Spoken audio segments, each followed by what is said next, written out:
Hey everybody, this is John Barton with JB Cases. But today's not a JB Case video. Today's going to be a center to edge video and center to edge aiming, center CTE. So I haven't done one of these videos in a while.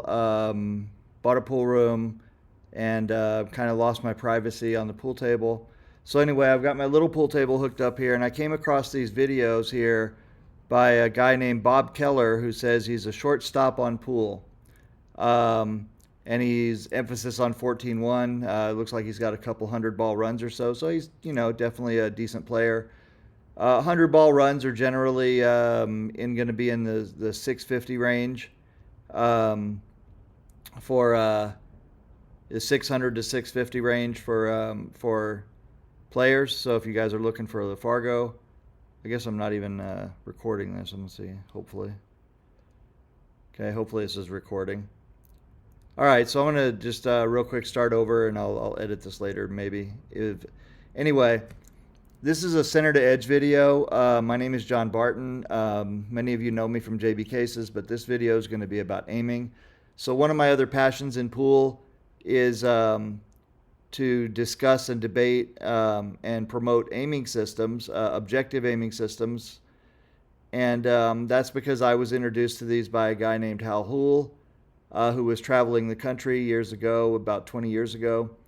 And I didn't think that I needed any kind of an aiming system. I thought it was all bunk. And then when the guy showed up and, asked to see me, he really opened my eyes to the power of these objective aiming systems. So I came across this video the other day. So those of you who know me, I need to back up a little bit. Those of you who know me know that I've done a lot of center to edge videos promoting the system.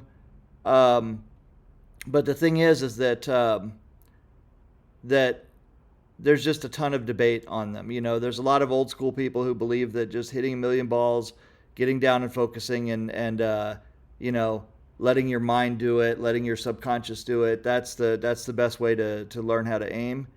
Then there's people who say that, but then they turn around and describe systematic ways that they aim, and don't call it a system. So just to refresh everybody here, an aiming system is basically a set of instructions on how to align yourself to the cue ball to whatever you think is the shot line. So aiming goes from pure guessing, you just lay down your cue and on whatever line you think it should be on and go for it, to highly systematic with a set of clear instructions. You use this side of the ball, you set your eyes this way and do this. So it goes from very systematic all the way to just guessing, and that's the whole spectrum. And then you'll find instructors will have, they won't want to say that they're teaching a system, but they want to teach you a systematic routine to use, which amounts to something better than guessing, but not really an objective system. Now, when I say objective, what do I mean? I mean objective, you're using the parts of the balls that you can see. I'll use this apple real quick. So if we use the apple, we can objectively see the center is here, the side is here, and the side is here, right? If I move the apple over here, now this side is, in with an angle to my eyes, and then this side. So that's what I can see. If I move it back here, now I've got these two sides here.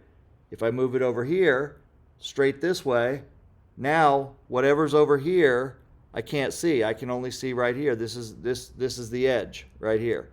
So if we look at it this way here, let me use a pencil, I guess, and show you maybe from the back side. So we can see that this is pointing to the center. This is the edge. So if I'm showing it to you from this way, that's the edge that you can see, and that's the edge that you can see. Now, if I take this and I move it like this over here, now you can't see that edge anymore. Now I have to pull it out to here to see the edge. So objectivity means the objects that you can see without any bias, that is the objects that you're using to align yourself. So it's not a guessing game. It's not a trying to pick a spot that doesn't exist on the ball. In other words, it's not a mark spot and hold on to that spot. Now I'll show you that in a moment. You can take you can take a ball, for example, an object ball, and move it around so that you have a point that you can see, and then you have to go back to the cue ball, and then you have to figure out how to connect the cue ball to that point. Now, if you were to shoot the center of the cue ball directly at that point, then you would miss most of the shots that you are shooting at, because the center of the cue ball, as seen from your perspective, is not what is contacting that point. So the only time center to center actually works is if it's a straight in shot. So if it's straight in, then you can do it.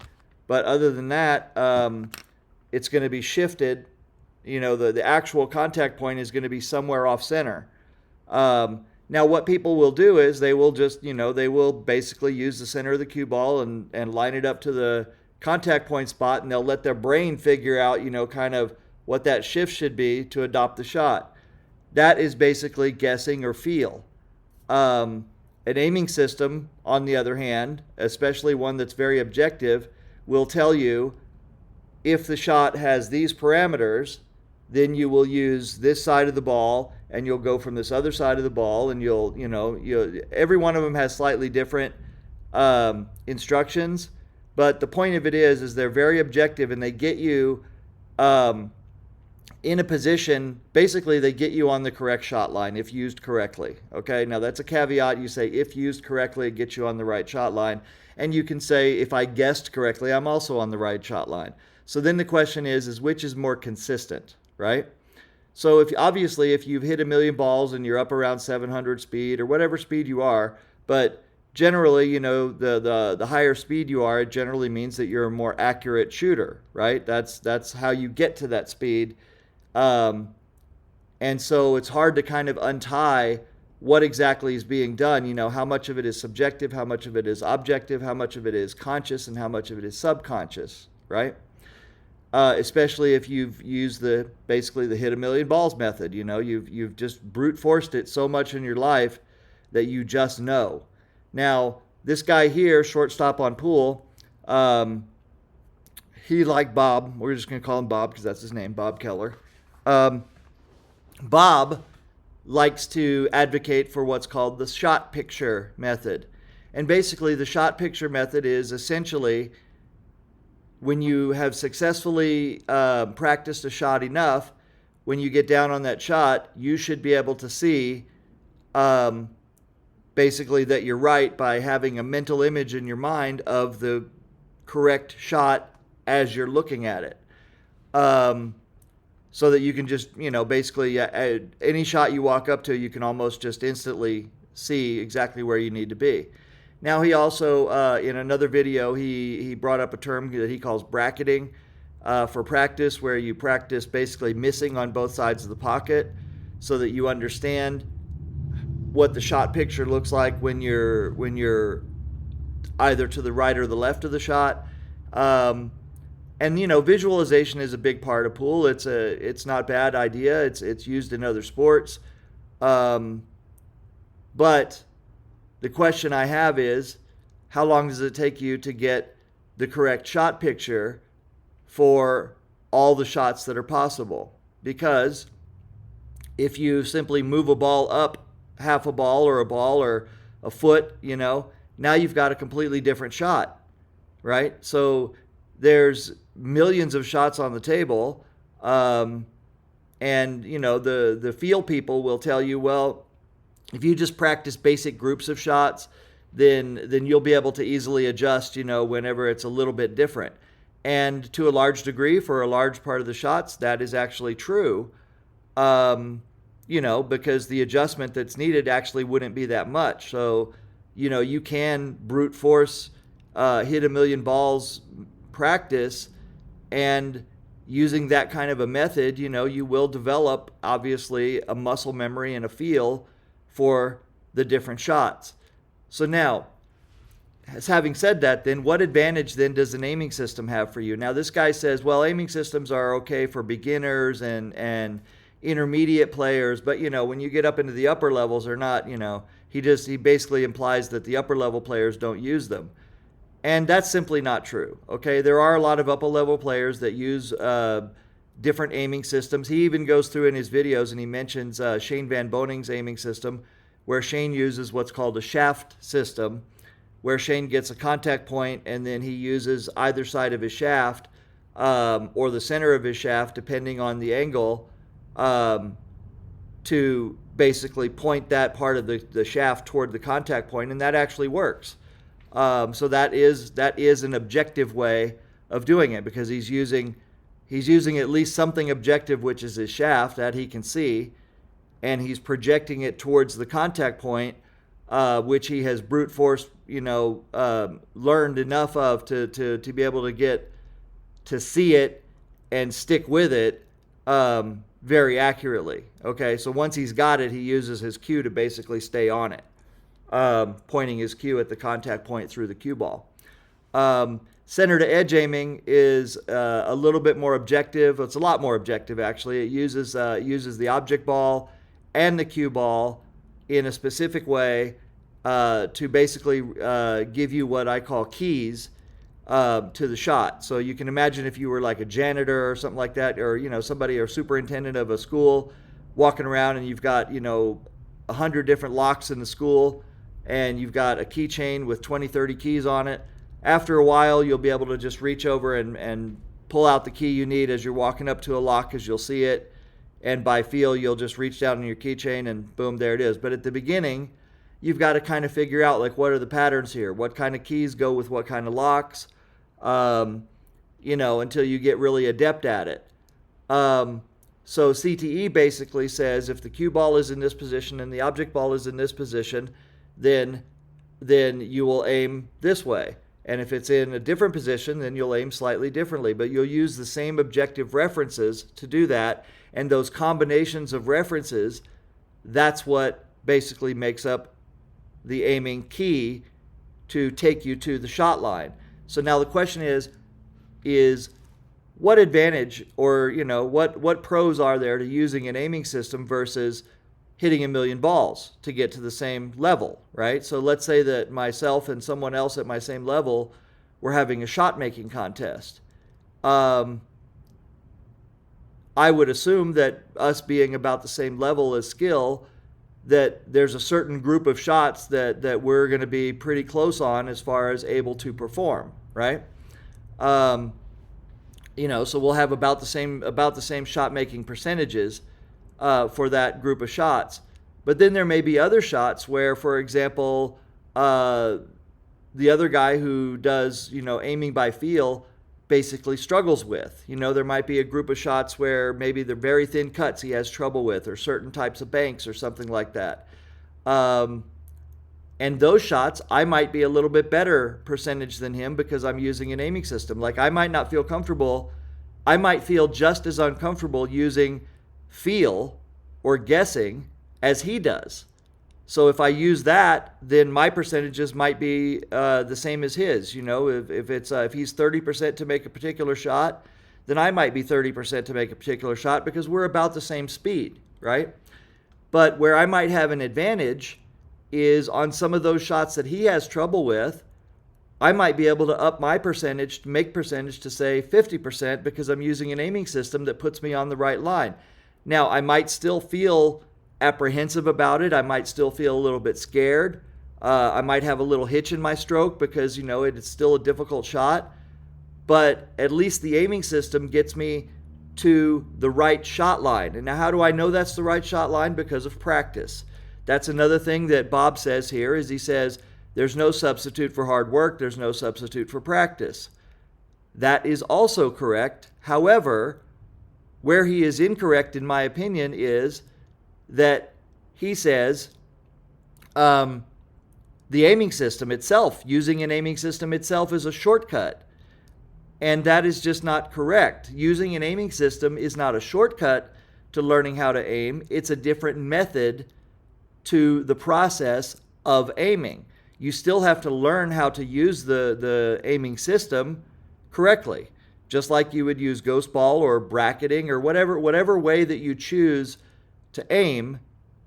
You're going to have to use it correctly. So if you use shot pictures, if you use brute force, right, then you're going to set up a shot You're going to shoot it over and over, and eventually you're going to figure out what the right line is, and then you'll have that picture in your mind, and you'll shoot it on that line over and over until you can't miss it. That's the way the pros do it. You know, amateurs practice until they make something. Pros practice until they can't miss. So you have to imagine to yourself, right? How many in your lifetime, how many of those million shots are you going to be able to shoot in a brute force method to get the perfect shot picture for each one of those shots? So now, with an aiming system, you can break it down into groups of shots, into similar types of shots, and you know how to apply the objective instructions to the shot, and that gets you on the right shot line. And then you shoot the ball and it goes in, and you shoot it over and over and it goes in. And if you miss it, if you're aimed wrong, if you've used the wrong key, then you're going to miss it, but you'll miss it consistently the same way. So that tells you that I'm applying the system, I'm just not picking the right key. And so that's why I'm missing it consistently, as opposed to brute force doing it, where you're missing it sometimes real wide, you're missing it sometimes to the left, sometimes to the right, sometimes by a diamond, sometimes you rattle it, and so on. With an aiming system, it will get you, if not super close to the actual shot line, then right on the shot line. And then now if we go back and we talk about practicing until your subconscious takes over. Well, if you've started out with an accurate aiming system, now if the aiming system puts you on the correct shot line and you know that it's the correct shot line, well, now in your mind you've got that shot picture as well. So now you've got that doubly reinforced. You can check it with the aiming system, which is objective, and you've got the correct shot picture in your mind. So all the advantages that you would get with having the correct shot picture, in other words, I see how it's supposed to be, and I can adjust off of that. You get all those advantages and more with an aiming system, because if an aiming system gives you a dead nuts perfect baseline center ball shot, then you can easily adjust off of that. If you know that I am dead nuts perfect on this, where it will go center pocket if I stroke it correctly, right? That's execution. That's another thing that we're going to talk about here, because he confuses aiming with execution. Okay? So aiming is not execution. Aiming is just aiming, right? Aiming is pointing something at something else, right? That's it. And in pool especially, it's hard sometimes to determine that you have correctly aimed one round ball at another round ball to exactly hit it on the right line to send the second round ball towards the intended target, or towards the pocket, if that's the target. And not only towards the pocket, but towards a particular part of the pocket, right? So we're looking at aiming towards the center of the pocket and then adjusting as needed. So that's another thing that he says here. He says that aiming systems won't help you to know what side of the pocket to shoot to. That is 100% incorrect, but we'll get into that, okay? So Bob confuses execution with aiming. Aiming is just pointing. So if, for example, if you say to me, lay the cue down on the shot line, that would be the line that the cue ball needs to go down in order to contact the object ball in the correct place to send the object ball to the pocket. Okay, so for our definition purposes, we're going to call that the shot line, the correct shot line. So when I refer to shot line, unless I otherwise say it, I'm saying the correct shot line. All right? Now, having said that, if we're going to assume for a moment that whatever aiming system you use, now I prefer CTE, but I also use 90-90, and sometimes, I might use other things, but I prefer CTE. If you have an aiming system that when you apply this aiming system correctly, it puts you on the shot line, the correct, accurate shot line. We call it in CTE the no imagination shot line, okay, because you didn't have to imagine it. You didn't have to guess at it. You used a set of instructions to get you on there. If you know that that's correct, right, then you can tell me, put the cue down on the shot line, and I'll do that, and then you step in and you pick up the cue on that same line without even having to look, and you will be aimed correctly. If you stroke the ball, if you execute, the ball will go in, right? Because it's correctly aimed.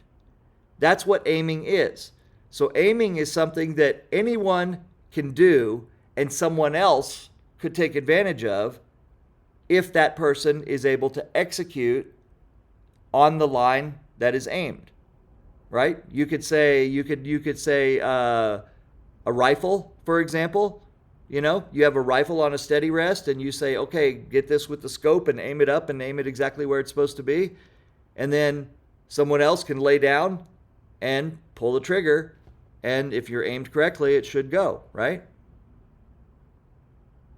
So that's how that goes. There's a video online. I can't find it anymore, but maybe one of you guys can find it.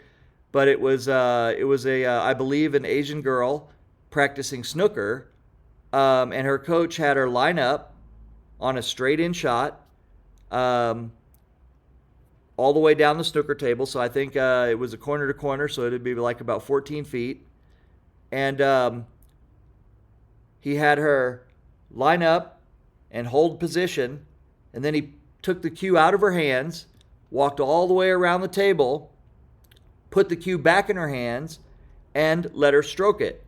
And she made the ball, right? Because she was, not only was she lined up correctly, but she executed correctly. She kept that position and she kept herself still for that whole time while the guy walked all the way around the table and put the cue back in her hands, and without changing anything, she just stroked it, made the ball. That's execution, okay? So Bob correctly states, as I have stated many times over the past 15, 20 years, that you can aim correctly and miss because of poor execution. In other words, you can throw the cue ball off of the line that it is aimed on. As well, you can aim incorrectly and make the ball. I've done a video on that, on body English. And that's what we call body English, basically. It's because you're aimed wrong, but you can throw the ball, just like you can throw a ball off the correct line, you can throw a ball into the correct line so that it contacts the object ball correctly. You can also throw balls in using spin. So, but the problem there is that is when you are aimed incorrectly and you're trying to throw it in subconsciously, it's because your brain already knows from the shot picture or from the lineup or however, whatever calculation your supercomputer's doing, it knows that you are not correct and you have to make some kind of adjustment. And that's where body English comes from, because people learn how to make the ball even though they're not lined up correctly. So people who guess aim, who feel aim, they end up a lot of the times with a lot of body English because even though they're close, they're not exactly close. And so when they brute force it, instead of getting the right shot picture with a dead center ball, they learn how to do it with a little bit of fudging here, a little bit of throwing here, a little bit of butt wiggling or swerving the cue into it. And that's where a lot of that body English comes from. So the thing is that spinning balls in, using spin to throw the ball off of the line that it's aimed on, is a valid technique. And it's a touchy technique. It's a tricky technique. But once again, an aiming system will help you there as well, because again, you're getting a dead nut perfect center ball baseline shot. So you say to yourself, with this aiming system, since I've practiced it enough and I'm confident I know that it's right, because I've practiced enough, hard work and practice, right, Bob? Then I have a dead nut baseline from which now I can decide how much I want to adjust the aim and apply spin to throw the ball in if needed. And the reason you would want to throw the ball in is because the only reason that you want to throw the ball in is cue ball control. because you want to change the angle that the cue ball hits the object ball for the purpose of where you want to put the cue ball, for your shape, for your cue ball shape. Shape is position, cue ball position. So the only reason that you need to spin a ball in is because you want to change the angle so that you can move the cue ball where you need to move it. That's it. So otherwise, just don't use it. Just take one variable out, don't spin the ball, and make the ball with center ball. That gives you the biggest margin of error. And if you can run out that way without having to add extra spin and add one more variable in there, then do that. But otherwise, the only reason to use spin is because you need to move the cue ball to a position that it wouldn't get to if you were using no spin. And that's it. And as we know, cues have deflection. Swerve comes into play. Contact-induced throw comes into play. So obviously, if I want to shoot the ball with the largest margin of error possible, then I want to go to center pocket, because then I have on both sides of the pocket, I have an equal amount of extra space to allow me, to be a little bit off when I hit the ball. So let's get into what this Bob says here, because I think I've talked a lot right now. What is it, 1:30 already? And let's see what he has to say, okay? So he put up this video a couple years ago called Top 10 Reasons That Your Aiming Systems Suck. Now, he openly admits that this is a clickbait title. He's obviously, he's doing some good editing here on these videos, even though I don't agree with the content that he's put up. I don't agree with the stance that he's taken. I do want to give him a shout out for promoting pool at all, for doing these videos, because doing these videos is a lot of work. The way I'm doing it right here is a minimal amount of work compared to what guys like Bob are doing. There's a lot of editing that goes on here. A lot of time needs to be spent in packaging this information and putting it together and putting it into chapters. So, it's very appealing and it's eye-catching. Unfortunately, I don't like the stance that he's taken on aiming systems, and I'm going to have to dissect that. And I might sound a little mean once in a while. That's really not my intention, but it might seep out a little bit, because a lot of what he says and what he said in comments echoes the really negative side of aiming system critics. One thing that really bothers me a lot is they say things like, oh, aiming system proponents are religious nuts or flat earthers and that sort of thing, as if we are talking about something that is pure fantasy, that it's just purely made up in our mind. It's some kind of placebo, and it really doesn't work. It's just some way for us to avoid doing so-called hard work. And that's just absolutely not true. That is absolutely not true. And I'll tell you from my own experience, I was a ham guy through and through. Ham meaning hit a million balls.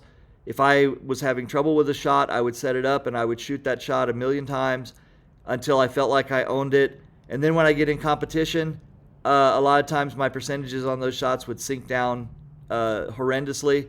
And so for me personally, even though I was sort of dragged into aiming systems because I wasn't seeking them out, I thought they were kind of bunk myself. I didn't think they were bunk necessarily. I really didn't.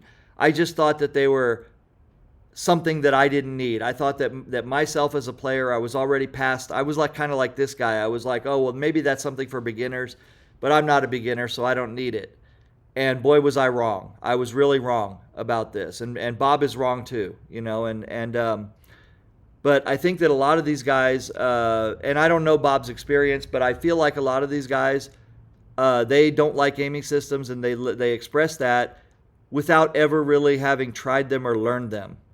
I feel like that there's a lot of times, especially when I teach people or when I introduce them to aiming systems, I feel like there's a lot of times where their eyes will glaze over, and I can see that they're really not getting it. And then if they go away and they really didn't get anything out of that, or they didn't really understand it, then there might be a tendency for them to say, well, this is just too complicated. That's just BS or whatever, you know. There's other guys that I've taught, they've said, look, I don't get it, but I can see that there's merit. I can see that you're making these balls, and those are some pretty incredible shots. And so they, you know, they can see that there's something to it. They just don't get it.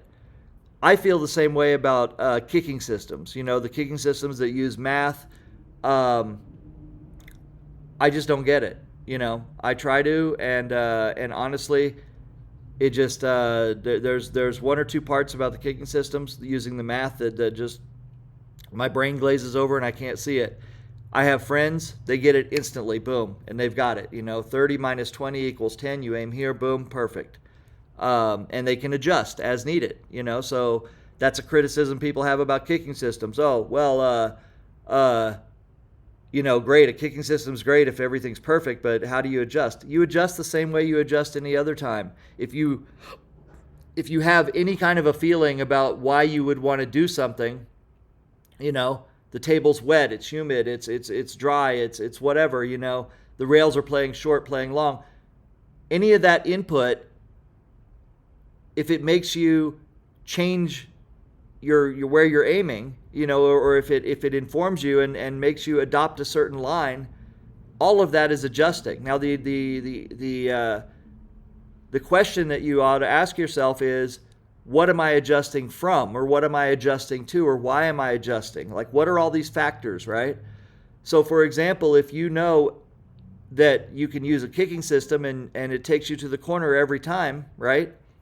When everything is correct, when the table's dry, a certain dryness, you have a certain baseline.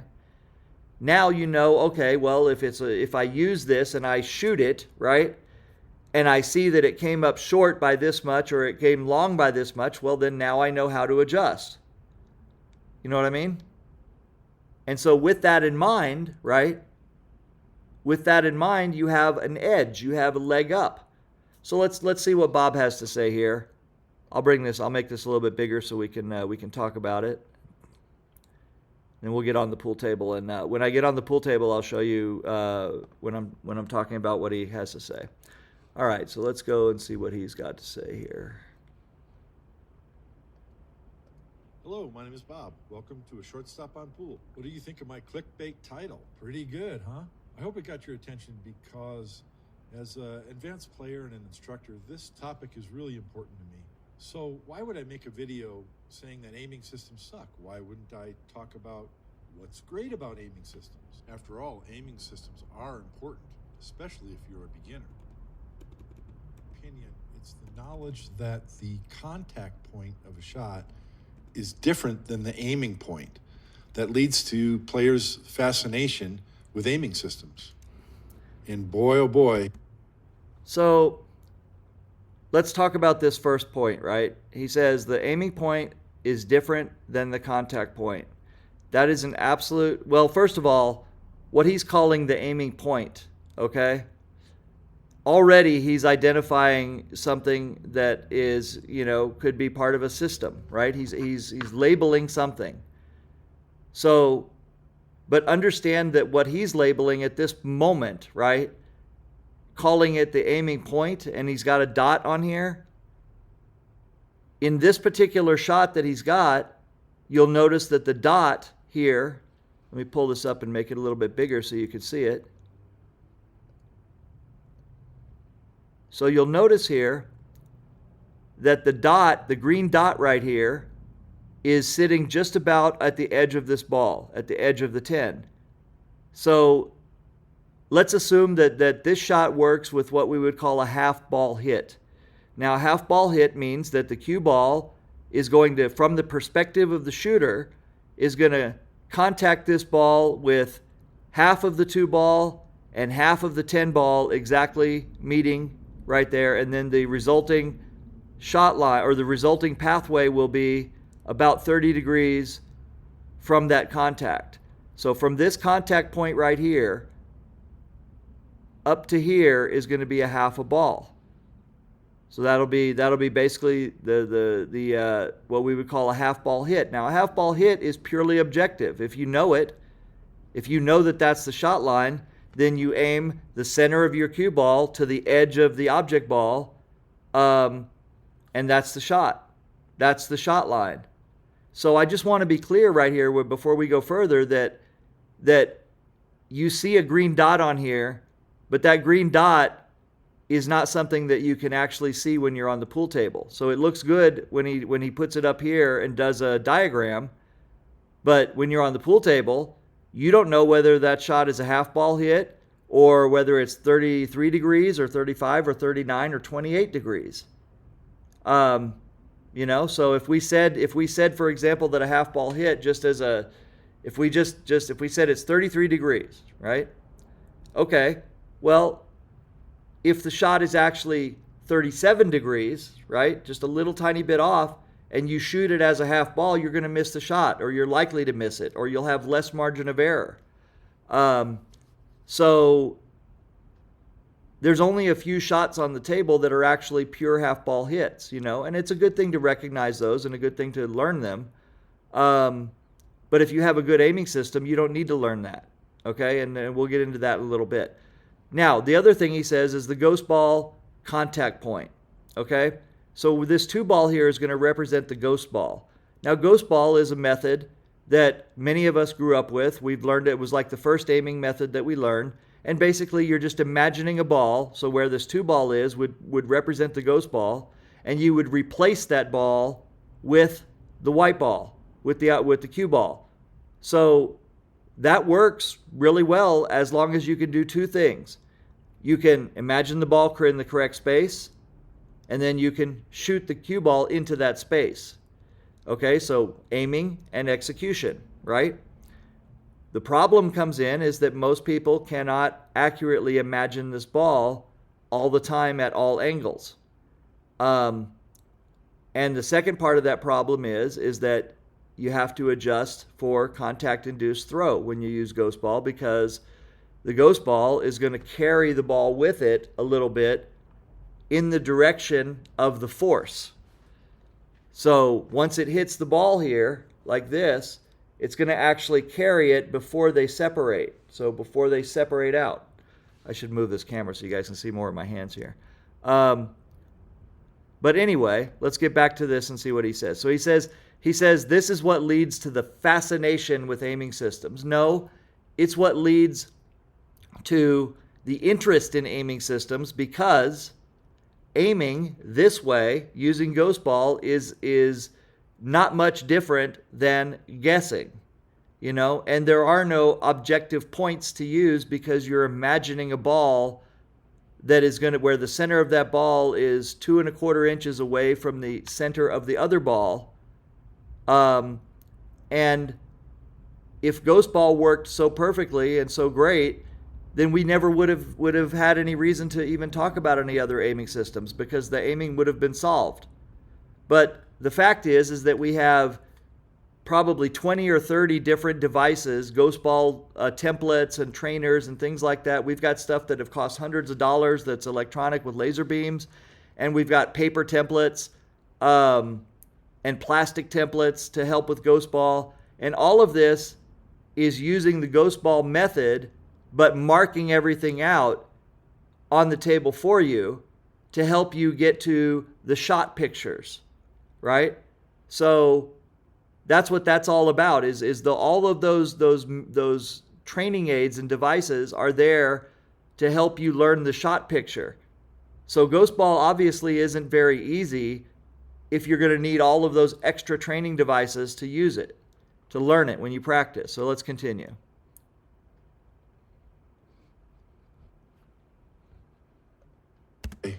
Do people love to invent aiming systems? Oh boy, this is going to be something. This video is going to be so freaking long. It's ridiculous because I have to stop every few moments. People love to invent aiming systems. No. People like to discover things that work. Okay, so ghost ball. Somebody had to invent ghost ball. They had to discover, how can I communicate to others how to aim? What would be some way to get people lined up correctly? And that's where ghost ball came from. So the fact that there are other ways that get people to the shot line doesn't mean that people invented those ways. It's that people discovered them. They already existed, those visual cues and visual objective ways to aim, but people discovered them. They figured out, hey, if I do this, it leads me to the shot line. And it does it over and over, And I don't have to imagine a ghost ball. Now I've got a better way to aim that gives me a higher percentage of success. Not sure what just happened there. Did my OBM quit? Okay, we're still recording? Okay. All right, so let's continue. So, it's not people inventing aiming systems. It's people discovering them. Now they may take an aiming system, or they may take the idea or the concept of objective aiming and create methods that work. So if you want to call that invention, that's fine. But actually, if it's something that actually works, then it's a principle that existed and just needed to be discovered. Okay? So that's like the laws of gravity, right? We know that things fall down, but until Isaac Newton actually labeled it and created the formulas and created the laws of motion around that and said these things are constants, then we didn't really know or have a way to describe what it is. So gravity exists. We just discovered it, labeled it, and learned how to use it correctly. So if we didn't understand gravity, if we didn't understand the constants of the force, then there would be so much that we would not be able to do. But since we do understand it, now we can do, there's just the amount of things that humanity is able to do because we understand gravity as a force and understand the constant of it and the math. That's amazing. So the same thing applies here to aiming systems, right? In a sense, the aiming systems itself opens up a whole range of shots that I am now capable of doing without having to brute force every single one of them. Now, getting down on those shots, getting to that shot line is one thing, but feeling comfortable executing those shots, that's where practice comes in. That's where that muscle memory comes in. So the aiming system gets me to the shot by way of giving me a concrete set of instructions to use. And then I have to be the one that gets myself able to execute, to stroke correctly, to stroke at the right speed, to not be nervous, to not have a hitch in my stroke, and all of that. So all the aiming system does is get me to the shot line, right? And if it's right, then that's one less thing I have to worry about. And that's all it is. So, continuing. It's going to be a long video if I have to do this every 2 minutes. One thing I've learned over 40 years of playing pool is that you can make the ball doing it wrong. You can miss the ball doing it right. But you can only make all of the balls doing it well. I don't even know what that means. Sometimes these guys just come up with like a slogan and they're like, "Ooh, that sounds good. Let's just use it. You can only make all the balls doing it well." I guess that's another way to say, be consistent, or have a quality stroke or whatever, which I agree with. Aiming systems do not replace a quality stroke. All right. They enhance a quality stroke. They can help to develop a quality stroke, for sure, because you're essentially using a pre-shot routine. So they force you into a sort of a pre-shot routine. They can help you to stay calm and know that you're on the right shot line. So I think that aiming systems help you to do it well, in the sense that he's saying it. I realize that aiming systems can be a very contentious topic among pool players. Oh, really? My intent is not to ruffle any feathers here. I understand. Okay.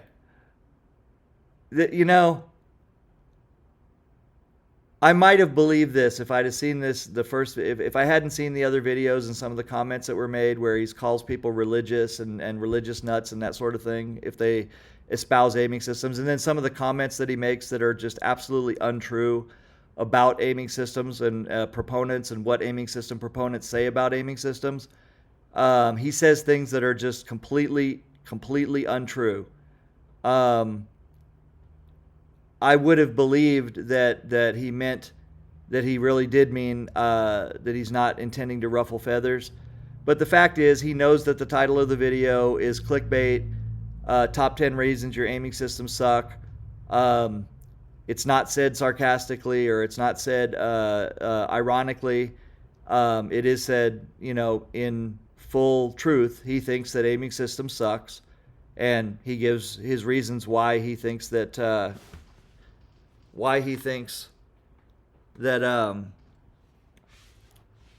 that your aiming system sucks, or any aiming system that you're using.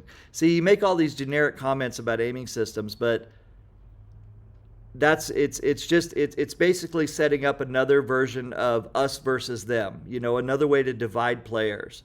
And this is ridiculous, right? I have offered to pay for some of these guys to go and spend time with Stan Shuffett. Stan Shuffett is the guy who knows the most about center to edge aiming that currently exists. He's done a ton of work on this. He's got now, over 10, 12 years into it. He's got 2 videos, written a big book. Stan has really gone deep on center to edge aiming, but beyond that, Stan is a true shortstop. He's around a 700 speed player. He has higher runs in straight pull than Bob does, for what that's worth. And so this is not just some low level amateur player who's trying to tout something. This is a guy that has placed like 9th in the U.S. Open. So this is a guy who can play. And Bob says he's a shortstop on pool, so he says he can play. And he's a 100-ball runner, which means he can play. He plays better than I do. I've only had one run of 100. I never even had a run of 100-ball. I had 99, is my run. So that's my high run. And that was, 30 years ago now. So, if we're going to talk about hierarchies of players, and if you're going to say, well, I've been playing for 40 years and I'm a shortstop, which I don't think that Bob is quite a shortstop, but that doesn't matter, right? The point is though, if you're going to say, well, I'm a good player and this is what I say about aiming systems is true, you're going to make a claim, right? Then when a better player makes a different claim or an opposing claim, does that cancel out yours? So that's why I don't like these types of deals where somebody's like, I've been playing for 40 years and what I've learned is this, and aiming systems suck, because you're projecting a voice of authority right there. And then when you do that, you set it up where a higher authority, someone who plays better than you, can be seen as a higher authority. So then we go even higher, right? We say, okay, what about an 800 speed Fargo player, who says aiming systems don't, are bunk or whatever, right? And then you find another guy who's also an 800 speed player who says, yeah, I use systems, I use the light, or I use this, or I use my shaft or something. So then what do you say there, right? So who's right? And my answer is that both people are right, because one guy got to an 800 speed, however he got there, brute force, whatever, maybe he's just an amazing talent and he just sees everything correctly. I have a friend who said that the ghost ball is all he needs because he can fully visualize the ghost ball as if it's a real ball. That's his superpower. And he said that, and he said, that's it, that I see it. He said, and he's also someone who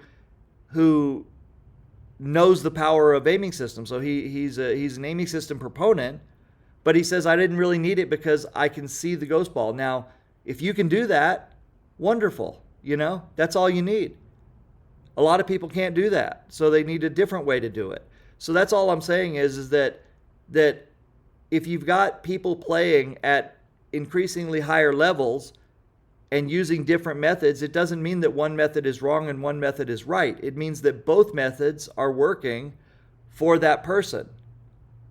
You know, both of those things are what that guy needs to do. You know, there might be a guy who jumps out there and just plays entirely by feel and plays lights out, and there may be another guy that needs systems, but he also plays lights out. You know, if the results are to make the ball and to continue running out, and you're doing that, why should anyone really care how it's being done? Why should this guy try to dissuade you from doing it? For example, I'm not telling you not to do ham. I'm not telling you not to shoot a million balls. You know, for God's sakes, I own a pool room. You know, I'd love you to shoot a million balls. I would prefer it if you would spend your entire life trying to learn 10,000 shots, one shot at a time. You know, great. That's more money in my pocket. But you know what I would want more from you, though, for you, as a pool room owner and as a fan of pool? I would want the time that you spend at the table to be as successful and as joyous for you as possible. So if for example you're having trouble with shots because you're not able to aim them correctly for whatever reason, right? You're trying feel or you're trying ghost ball and it's not quite working for you, then I feel bad that you are frustrated. And if I can show you something that helps you, a system, maybe you're that kind of a person where an objective way to aim is better and allows you to make more balls, right? It allows you to have a higher percentage of success and as such enjoy the game more, then I want to show you that. And I want you to, and I still want you to hit a million balls, but now I want you to do it with a systematic way to aim that allows you to make more shots and feel better when you're playing, right? I mean, what's wrong with that? There's nothing wrong with that. So I would never tell you, don't learn ghost ball, don't learn this, don't hit a million balls. But these guys, like Bob here, does want to tell you, don't do an aiming system. On one hand, he says, oh, it's beneficial if you're a beginner or if you're this or you're that. But after that, you know, but what he's really trying to say is don't do it at all. Like, don't even go down that road. It's a rabbit hole. You know, these guys are just religious nuts. And you'll never convince them otherwise that aiming systems don't work. Well, you can't convince us that aiming systems don't work because they do, right? So another thing that Bob says later in these videos is he goes that aiming systems people are too results-oriented. Well, yeah, we are results-oriented because, you know, the task is make the ball and get position, right? But first, it's make the ball.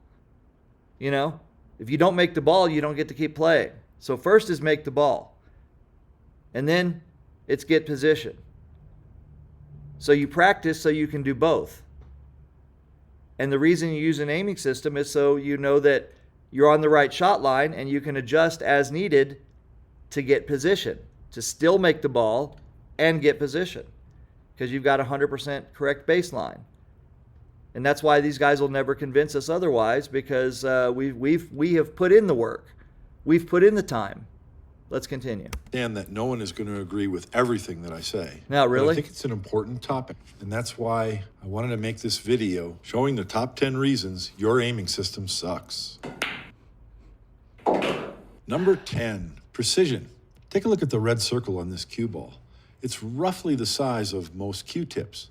Yet we all know that when you strike the cue ball with your Q-tip, only a small percentage of that diameter actually contacts the cue ball. Now take a look at this popular training cue ball. The intersection of any of these lines represents the size of the point that advanced players and pros are attempting to strike the cue ball. Can your aiming system help you do that? Watch me shoot a simple... Okay, so let's discuss this real quick before we continue. He goes, can your aiming system do that, right? In other words, when he says that, he's meaning, can your aiming system put you on a particular spot on the cue ball to hit? Okay, so let's define what the major aiming systems actually do, right? The purpose of the major aiming systems out there, CTE and others, is, hey honey, could I ask you for a favor? Yeah. Could I get some lemonade? Yeah. Is that for me to eat? Yeah. Oh man, that's awesome. Thank you. Okay. So the major the start over here. This is important right now. The task of an aiming system, of an objective aiming system, is the number one task is to get you on the center ball shot line. That is the line where if you hit the center of the cue ball down that line, it will send the object ball towards the pocket. Okay? That's what the aiming systems are for. So it's either for banking or for pocketing balls directly in a pocket or for banking a ball. That's the purpose of the major aiming systems. It's not for aiming to points on the rail, for playing safe or whatever other reason. It is specifically for finding the shot line, the center ball shot line. Now, the only reason that you're going to shoot off of that center ball shot line is because, as I said, you're going to want to do it for position play. You're not shooting off that center ball shot line to make pocketing the ball easier.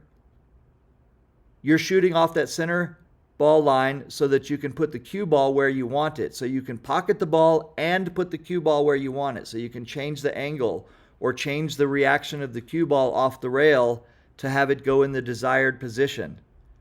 So when the guy says, can your aiming system put your tip on a particular part of the ball that's not on the center line? The answer is no. It's not, because that's not the purpose of the aiming system. The purpose of the aiming system is to get you to the center line of the cue ball in relation to the shot that you're facing so that you have a center ball shot. Now, with practice, you learn how to add spin, how to adjust off of that line for spin, to be able to add left or right or, for position play purposes. But the aiming system, it just gets you to that shot line so you have a baseline. Now you can adjust a little bit here, a little bit there, boom. But you can always go back to the center line and know that at the very least you can make the ball using that, taking one variable out. Now he wants to add a variable in with the spin. Valid, right? But if you don't know where the actual shot line is, how do you know that adding spin is helping or not when you're shooting the shot? You could be adding spin and sending the ball in the wrong direction. Thank you so much, honey. Sending the ball in the wrong direction and not even know that that's what the effect is going to be. Thank you. Straight in stop shot on a 7-foot table. Pause this real quick. Hey Scott, what's up? Hey, what's going on, man? Not much. I'm making a video. Do you need me? Oh, no, I was just going to call to hear off about the Jonathan's email and that kind of stuff, so we can talk later if you're busy. I'll call you back in about an hour. Is that okay? I'm going to be at the dentist, but yeah, I should be able to get with you about 3:30 or something like that. Okay. Talk to you later. All right. Bye. See ya. Okay, so let's continue. Not much of a stop shot, was it? Here's 2 more examples where I pocket the ball, but the cue ball does not stop. If your cue ball does not behave on a simple stop shot, how accurately do you think you're hitting your cut? Okay, so he wants to talk about accuracy and precision here, right? So he's confusing aiming with execution, all right? So he's setting up a straight in shot, and obviously he hits the ball to the right or left so that the cue ball squirts to the right or left. He still makes the ball because there's a margin of error.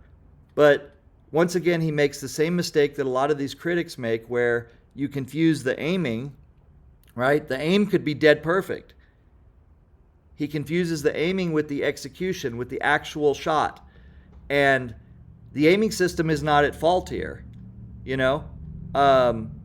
The aiming system has nothing to do with the execution, and this is what he's trying to say, is that it's not precise. If you were using center to edge aiming, it would have put you exactly on the same shot line that he did, if he's dead straight in, center to center.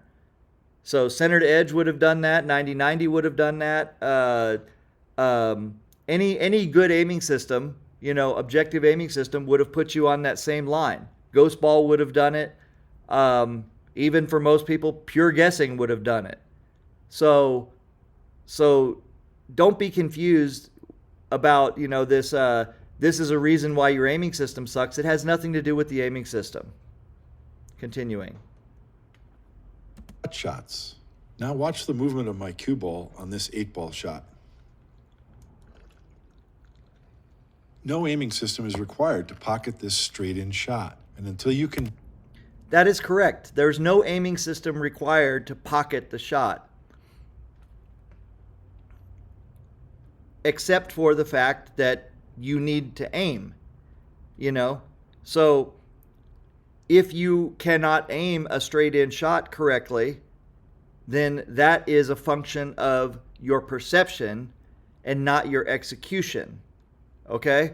So for example, if I aim by guessing a straight-in shot, but it's not dead straight, I don't get it straight in, and I give the cue, I lay the cue down on the line that I chose, and I tell the best player in the world to shoot that cue ball dead straight, and the object ball does not go because it's not on the correct line, that is not the fault of the person shooting. The person shooting executed perfectly. He shot the ball dead straight down the line that the cue was on. So that has nothing to do with the aiming. The aiming only sets up the shot.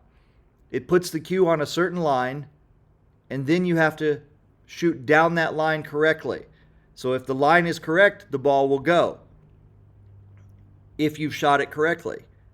If the line is correct and you have not executed correctly, then it might not go, or it might go sloppily. So once again, this is not something that's a function of aiming, it's a function of execution. Hit the cue ball this precisely, you can't even evaluate your aiming system, much less rely on it. That is incorrect. Number 9, keep it simple. Let's watch a similar shot by arguably one of the fastest and then one of the slowest pro players. This is an incomplete summary of a shot process, but first, Joshua Filler checks the angle of the ball to the pocket. Next, he visualizes the shot. So, this is interesting that he picked Josh Filler. Josh does go and check the ball. He checks the contact point. But if you really watch Josh work, he's very systematic in the way that his eyes address this ball. So I'm not going to speak for Josh, but I don't think that he does. I don't think that it's pure feel with him. And I don't think that it's pure contact point either. I don't think it's totally subconscious. I think it's a combination of checking the contact point, going back, and then using objective references to sweep into the shot. Now, when I say sweep, watch his motion here. Okay, and then go back and watch more of it. But I think that Bob gets it wrong here about what Josh is doing. But again, I can't really speak for Josh, right? I would have to talk to him and see. Bob makes a lot of statements that I'm fairly sure he doesn't know these players and has not had conversations with them. So he makes a lot of statements attributing what it is that they're doing to the players. And I think that he's just making assumptions here as to what they're doing because he doesn't really know. So he's telling you to do something without really knowing what Josh does. At this point right here, he cannot know what Josh is looking at. He can't know. He doesn't know. All he knows is Josh went over and looked from a certain angle at the orange ball, and then he went back and he did something else before he got into the shot. So let's watch.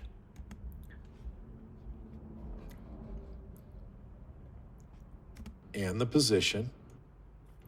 He brings his cue down on the aim line. Okay, so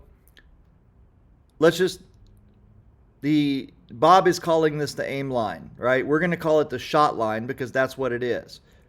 And the aiming is right now, the cue stick is aimed at the cue ball, right? So for the purposes of what we're doing here, if Bob wants to call it the aim line, that's fine. And we'll call it the shot line, that's fine. But ultimately, when you're down on the shot line, you are aiming your cue stick at the cue balls, and you want to send the cue ball straight down that line. But you'll notice what he said, Josh brings the cue ball down on the line. Now notice that on that shot right there, Josh brought his cue in from the left, from the right to the left. So he basically swooped in this way, and you'll notice that he does that a lot. And that's one of the things that characterizes center to edge aiming as well. When you watch people use center to edge aiming, you'll notice that a lot of the times their motions will look a lot like the pros look. They they look at the ball from an offset position and they sweep into it and stop, and then that's where they come to. So in center to edge aiming, you're going to find the center of the ball as relates to the object ball, and you're going to sweep into it, and that's your no imagination shot line. Okay? All right, so continuing. His eyes check cue tip position and aim. He doesn't know that. His cue is delivered smoothly along the aim line that he visualized when standing. Now let's watch Ralph's okay. Okay, so along the aim line that he visualized while standing. Okay? So for one thing, you don't know that he visualized an aim line, right? You don't know that. He could have used an objective method that said do X, Y, and Z, and boom, there's your line. It could be something he didn't visualize at all. He just used an objective method to get there. And the fact that his stroke is smooth and world class is because he's a world class player. Because he's developed that stroke, that's what's put him in the position that he's in, to be able to deliver the stroke under pressure. There's lots of people who can aim correctly, but they can't deliver under pressure. But Bob can't know exactly what is going through Josh's head. He doesn't know what Josh's eyes are doing here. He doesn't know whether or not Josh is using any kind of objective method or anything. There are players out there who say, yes, I start at the edge of the ball all the time, and then I just move in as needed. They don't use ghost ball. So they're kind of like, they're not entirely guessing, but they're starting with a hard objective point that they can see, and they're moving in until it feels right. So even that is an objective method, even if it's mixed in with some subjectivity. That in and of itself is better than pure guessing. All right, continuing. Shoot a similar shot. Visualize position, check. Check the angle to the pocket. Visualize the shot and position. Cue down on aim line. Eyes checking tip and aim. Stroke delivery. So, let's talk about this, right? So, visualize. First of all, Ralph was looking at where he needs to be. So, he's checking his position, yes. Has nothing to do with aiming, right? Has nothing to do with aiming in that sense right there. He's looking at where do I need to go to. Hold on. I gotta plug my thing in here.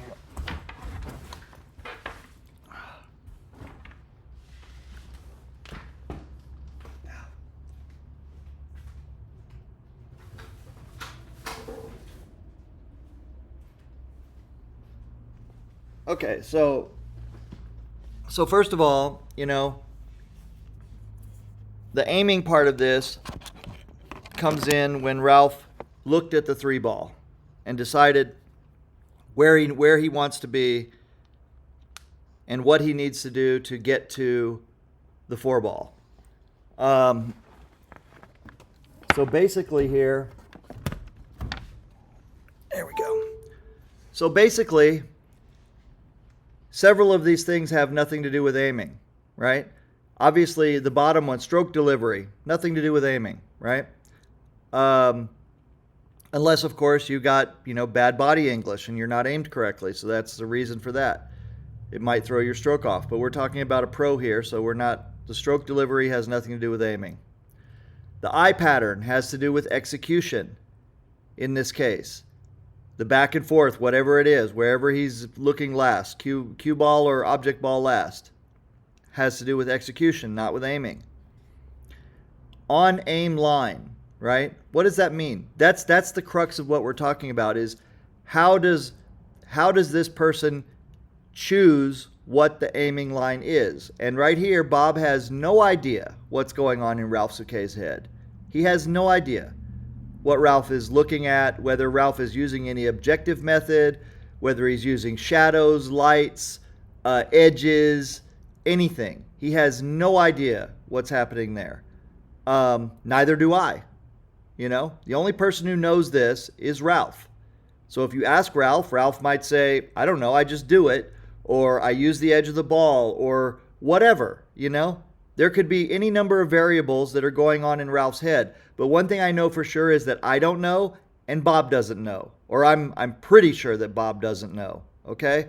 So I wouldn't be up here using these videos of these pros and saying this is exactly what they do unless I knew for sure, for certain, that that's exactly what they do. Because here he's just speculating. He's making it up.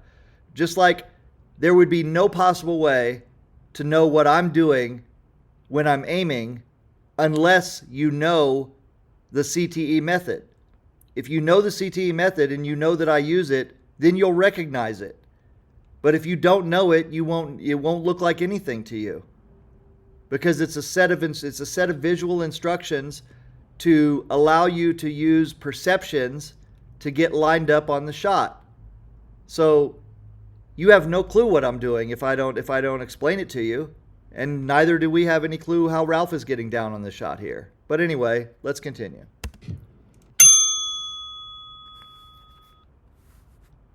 A good shot routine is neither complicated nor dominated by an aiming system.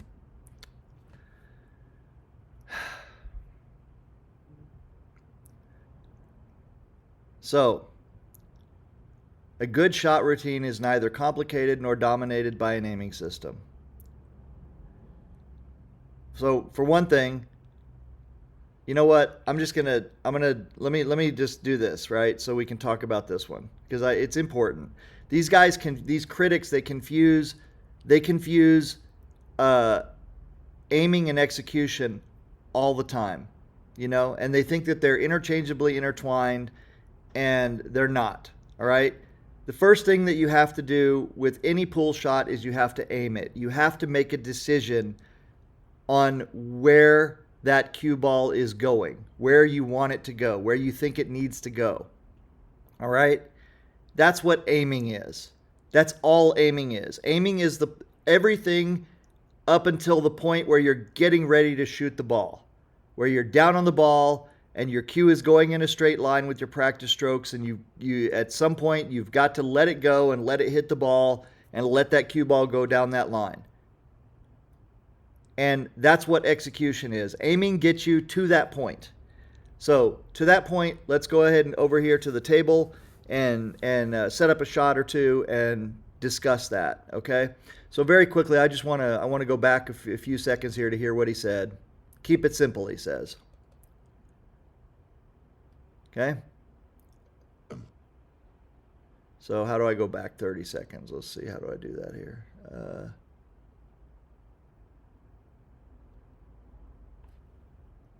Routine is neither complicated nor dominated by an aiming system. Most of the work is done before the player ever bends down on the shot. The shot routine is very well rehearsed. Okay. The shot routine is very well rehearsed. The aiming systems don't dominate it. Keep it simple. What could be more simpler than this? Ready? I'm going to show you. Now let's go to the table real quick, okay? Now, don't comment on my table. This is a 2-foot by 4-foot table. I've got it set up with a camera way away from it so that I can talk to you. I can see it on screen and talk to you while I'm doing it. But I'm just going to very quickly just discuss this part right here, okay? So keep it simple. Nice, consistent pre-shot routine. All right, let's see very quickly what the steps of CTE are and tell me if it fits this criteria of keep it simple. Okay? Here we go. Now, I don't want you to get, I'll show you a couple different ones. I'll show you 90-90 and I'll show you a CTE. Now, I like center to edge because it has what I call more keys to it. it has basically a key for every shot that can go directly to a pocket, just about. I mean, I haven't hardly found any that CTE doesn't work for. And it works for just about every bank, including multi-rail banks. So it's pretty powerful. 9090 is also a objective system, but the keys are a lot less, and the fudging is a little bit more.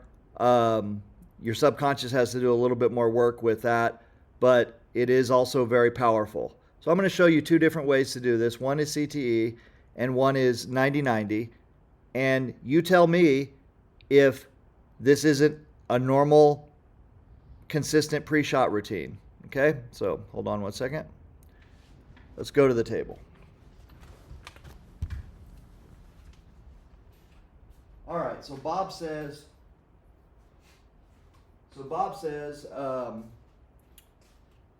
sorry, let me pull this around so I can see it. Oops. All right, so Bob says that that you need a simple pre-shot routine, right? Keep it simple. That's what we said. Where's the chalk at? There we go. All right. So let's look at that shot that Ralph has right there, right? So if I come up to this shot right here, right, then this is my routine. Step one, look at the center of the cue ball to the edge of the three. So that's the center of this cue ball to the edge of this three. So I can't see that if I'm here. And I can't see it if I'm here. There's only one place in relation to this table where I can see that. That's right here. With this coming right here to my nose, right here. So that's step one, right? Very simple. Doesn't matter where the ball is. If I got to shoot the 11 in, center to the edge of the 11. That's my orientation, my first orientation for my pre-shot routine. This is the whole routine. Look at this. Remember I told you a moment ago that you won't even know what I'm doing? If I come up to this shot like this, I go like this, and that's it. And I get down on the shot. If I come over here, I go like this. Boom, I'm down on the shot. That's it. How is that not consistent? How is that not simple? So, these are the steps. Center to edge. Don't worry about the terminology here. I'm not trying to teach you center to edge aiming. I'm introducing it to you in contrast to what this guy is telling you. Center to edge. Edge to center. Okay, just bear with me. That's the second step. Edge to center. Look at the cutting edge. Let your eyes go to center. Boom, there it is. Now hopefully I'm not going to embarrass myself and it's going to go. Okay, there you go. Now, let's say for example that I have this shot, right? Now it's more of a cut. So I'm going to go center to edge. Then I'm going to go edge to C. Okay? Don't worry about the terminology. Edge to C. Acquire the cutting edge. Go to center cue ball. That should be right. Let's see.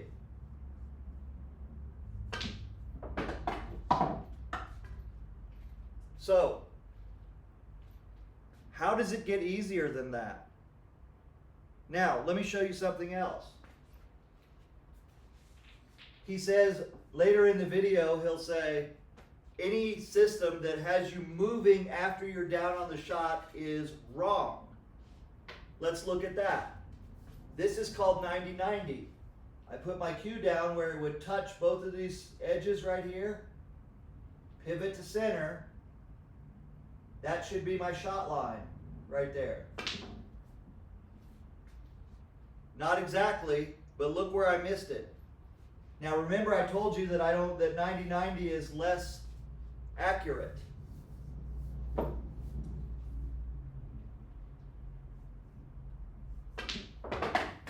There you go. Now let's look at one. This one is called 90 half. So it's going to be edge to the center of the ball. Right there. Edge to center of the ball. Pivot to center. That should be the shot. So, what could be easier than that? The practice, the learning to apply that correctly is what tells me that I'm very likely to be on the shot line. So, how is that any different than anything that he uses? If he says, I'm dead sure that I'm on the shot line, and we take a laser and we put it on there and it's correct, and I say with the same shot using a different method to get there, I think I'm dead straight on the shot line, and we use a laser and it shows that I'm I'm correct, then both of us, however we've aimed, we've gotten there. So whatever method he used to get there and whatever I method used to get there produced the exact equal result. Now the difference is that I don't have to shoot shots a million times because I have a key. So for example, if I've got this shot, now I know that I can use center to edge aiming, and with center to edge aiming, I have a good chance to make this ball to get on the right shot line at least.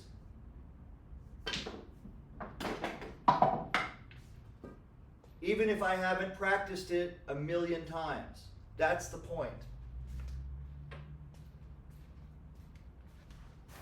Okay, continuing.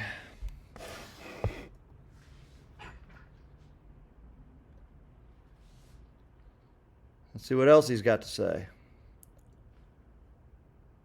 And simply repeatable. Care in aiming is always important, but excessive attention and calculation of an aiming system is disruptive to the simple, repeatable process. Nonsense. Right? This is something that people say when they don't understand the system. You just saw me make the shots that he showed in the video. And you saw me use a method that was 1, 2, 3, down on the shot line. There it is. So, if you are looking for something that is consistent and repeatable and dependable and accurate, what's wrong with what I just showed you? Like, I would like any instructor anywhere to show me why that's not good. Like, why is that not good? You know? Why is it when I have something that allows me to get to the shot line and feel very confident that I'm on the correct shot line and have the proof be in the results where I'm making more shots than if I'm guessing, what's wrong with that? It seems like it fulfills everything that he says is correct here. Everything that he says aiming systems are, why your aiming system sucks, aiming systems actually provide. That's how I see it. Reason number 8, accuracy. Okay. Reason number 10 used the word precision to describe exactly where you hit the cue ball. With reason number 8, accuracy refers to exactly where the cue ball strikes the object ball. In this image, the 2 ball is in the ghost ball position aligned with the center of the pocket. The solid yellow lines show the margin of error for each edge of the object ball to enter the pocket. The 2 center lines through the center of the 10 ball illustrate the variance that the 10 ball can be struck and the ball will still be pocketed. Here are the exact same balls from the point of view of the shooter. In this example, the center line of the aim line points just past the edge of the 10 ball. But how do you know that? And can your aiming system show you where to aim in order to pocket the ball in the left or the right side of the pocket? The answer to that is yes. Can your aiming system show you where you need to pocket, where you need to hit the ball, to pocket it in the left or right side of the pocket? Yes, absolutely. You want me to show you how? Let's take a look. Okay. He's going to tell you here that you need to be able to bracket it from one side to the other. Maybe let's just watch and see. I'll get into it in just a minute. But the answer is yes. When he says, "Can your aiming?" So basically, he's trying to say your aiming system is not accurate because it doesn't provide you with the adjustment that you need from center ball aim to pocket it a little bit to the left or a little bit to the right of that spot, so you can go to the right or the left of the pocket rather than down the center. I mean, folks, that should be obvious to you. It should be obvious to you that if you've got a center ball aim, right, where you know that it's likely to be in the center of the pocket, that adjusting a little bit to the left or a little bit to the right is going to have a corresponding effect on which part of the pocket that the cue ball goes into. That's just what Stan Suffett calls pool sense, man. You know? So you can't throw out the aiming system because it doesn't have a built-in adjustment for a millimeter adjustment to be able to pocket the ball a little bit thick to one side of the pocket or a little bit thinner to the other side of the pocket. That's just bullshit. If you have a baseline center ball aim, then you can adjust a little bit one way or the other. So let's see what he says, and then I'll go to the table. Here's a typical rail shot with the yellow lines showing the variance for a shot like this that's aimed at a narrower part of the pocket. And there's even more variance when you strike the shot softly and it can brush the rail before going in. From the shooter's point of view, we can see where to aim in order to pocket the 10 ball in the center of the pocket. But the overhead view showed us how much variance there is even in this shot. And then we all know how much the shot is affected by side spin, either left or right, cling, and the speed at which the shot is struck. So basically, he's going to say here that all these variables, your aiming system can't account for them. So once again, the purpose of the aiming system is to get you on what would be a center ball hit. You hit the cue ball in the center, the object ball goes in the pocket, if everything is correct, right? If the line is correct. The variables that he's talking about, those are things that you would want to adjust for. If you want to add spin, you're going to have to adjust a little bit. You're going to adjust off that baseline. If you know that you've got a dead center baseline, the adjustment becomes that much easier, right? But if you're guessing at the shot line and you're guessing at the amount of spin and you're guessing at the amount of aim, then it's going to be that much harder to do it. But anyway, I digress. There is no aiming system that can guarantee you will pocket this ball.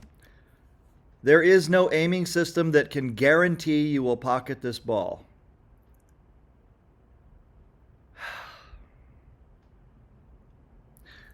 This is what I'm talking about. These guys are always putting words in our mouths.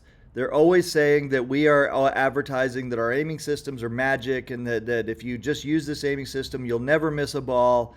No, we never, ever, ever, ever say that. We don't say that because we know that aiming and execution are two different things, okay? If you have a dead straight stroke, you've worked on it, your stroke is laser straight. If you are aimed wrong, depending on the margin of error in the shot, you'll miss the shot. You have a good chance of missing the shot. Okay? If you have a wonky stroke, like me, you know, with a lifetime of body English that you're trying to overcome, you can be aimed dead perfectly correctly and miss the shot because you throw the cue ball offline. The execution has nothing to do with the aiming, in the sense that if you are aimed correctly and you stroke correctly, you will make the shot. Now, what does aiming correctly mean? The only thing that an aiming system does for you is get you on the center ball aim, so you can make the shot shooting the cue ball at center ball. If you start to add side spin, now you're adding a variable. Now you're back into territory where you're guessing. How much do I adjust off of this? Now, a lot of people do it by feel. They just go right down into the shot, boom, they're there, and they're very consistent with it. You know, they've brute forced it, or they're doing something in their mind that gets them to exactly where they need to be. That's perfectly fine. People like me, for example, I like to have that baseline, and then I like to move just a hair this way or a hair that way for the spin that I need. And that works. That's pretty consistent for me. Could it be better? Probably, you know. Could I get better shot? Should I work on it more so I get a better shot picture of where I need to be? Probably. But the aiming system gets me to that center ball, dead nuts perfect line where if I stroke it straight, then I have a pretty good chance of making the ball. Nothing wrong with that. Continuing. Because there's much more to accurate aiming than just finding the center of the pocket. By the way, here's a line showing where the left edge of the shaft is pointed. This is similar to Shane Van Boning's aiming system. I like to use the edge of the shaft in this manner to begin my setup for rail shots, but everyone's head position is slightly different. So your perception of where the shaft is aligned could disagree with someone else's perception. On a related note, I've seen players with high deflection shafts swear that their cue stick is pointed directly at an object ball, when in reality, I can see that it's pointed 1 or 2 inches to the side. But if your aiming system promises to tell you where to point your cue so you'll never miss. See, once again, he uses this language. If your aiming system promises you where to point your cue so you'll never miss. Once again, Bob, no aiming system ever says that. None. I at least, okay, let me put it a different way. I have never come across any advertising for any aiming system that says, promises you that you'll never miss if you use that system. Never. I've never seen that. I've never seen anybody who wrote a book on aiming systems say it. I've never seen anybody who's done videos say it. I don't know. Let's see if he says it here. Surely the guy who wrote like a big 400-page book on aiming, right? Surely this guy would say it, right? Surely he would say it. This one says, using CTE Pro 1 to improve your game. Okay, let's see. What does he say on the back here? Aim like a professional player and improve your game. Stan demystifies it. CTE Pro 1 explains how to better use your vision for aiming spears on a 2 to 1 ratio playing surface. Center to edge aiming is unconventional, but you'll work your way through the pivoting of basic CTE onto the natural feel of disguise pivoting and Pro 1 and come out on the other side as an expert, perhaps even a master CTE practitioner. So nowhere right there in either the front of the book or the back of the book was there any promise of never missing a ball. Never, you know.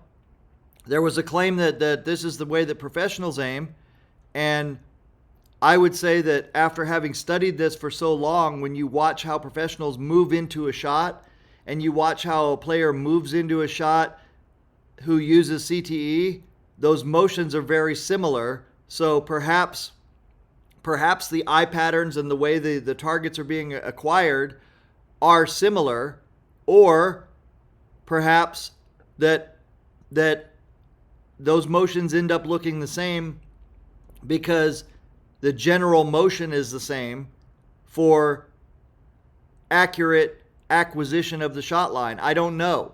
All I know is that when I use centered edge aiming and I film myself, then I tend to, my cue motion, my body, the way I am relative to the shot is close to what a lot of the pros look like they're doing. So you can take that for what it's worth, but that's it. So let's see, what else? Is there anything else in here that promises promises that you'll never miss. So I don't see anything in here. None of these guys that I see who wrote anything in here from the forward or anything have ever said, if you use centered edge aiming, you'll never miss. And I've never seen any other aiming system that has ever, that the proponents of that system or the head teacher of it or whatever has ever said, if you use this aiming system, you'll never miss. And the reason why they say that is because they know that aiming and execution are two different things. Okay? So aiming, especially if it's just center ball aiming, right, can be done objectively and is done objectively. And aiming with side spin is something that can be calculated to some degree. There are a few out there that have a little bit of a systematic way to do it. But once you have a baseline of center ball, then you can simply adjust to the spin you need a lot easier than if you're just purely guessing. All right, so no, Bob, there's no aiming system that guarantees you that you will never miss. So you don't need to say if. When you say if, you imply, when you say if, you're implying that someone has actually said that, and no one has actually said that. No one has ever said, use this aiming system and you will never miss. If they did, they're lying, okay? Period. And as far as I know, no one who teaches or promotes any good aiming system has ever said that. Not in print and not on video or not anywhere, okay? They may have said that you will improve your ball pocketing, which is absolutely true. You will improve your ball pocketing if you use it correctly. Your make percentages are going to go up for sure. But no, you will not miss, all right? Just using an aiming system doesn't mean you're going to make everything you shoot at. And you should already know that, and you should not insinuate that anybody has said it. Then it does not understand the concept of accuracy. Oh, it doesn't understand the concept of accuracy. God bless. Reason number 7, stay still. From Moscone. This is a good one right here, right? This is a good one. So, and we're going to go to the table on this so we can talk about it, because here, this is a big contention with these guys that critique aiming systems and do not understand them. They have not like tried the techniques. They don't understand what the motions are, and they just think that an aiming system means that you're just all over the place and then you suddenly take a shot. No, that's not it at all. Let's take a look. To Gorst. Throughout the decades, the best players are perfectly still down on the ball. See the angle to the pocket. See the aim line. Put the cue on that line. Stay still until and as you shoot. So once again, staying still has nothing to do with aiming. Nothing. Nothing to do with aiming at all. It has to do with executing by stroking straight, staying down, being dedicated to the line that you've adopted, right? So body English comes when your brain knows you're not on the right line and it wants to squeeze or throw the cue ball into the right line. Use a little bit of helper English or throw the ball with English, right? That's what helper English is for. You know, use a little left or right to throw it toward the pocket when you're not aimed correctly, and I'll show you that as well. But the staying still part is execution. That's body control. That doesn't have anything to do with the aiming. Once again, right? This shot here that he just showed with Jason Shaw, he drew a line on the screen right here. So let's go back to that real quick.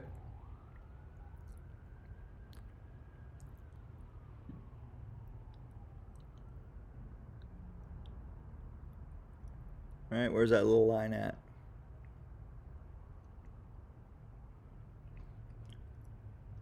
Stay still.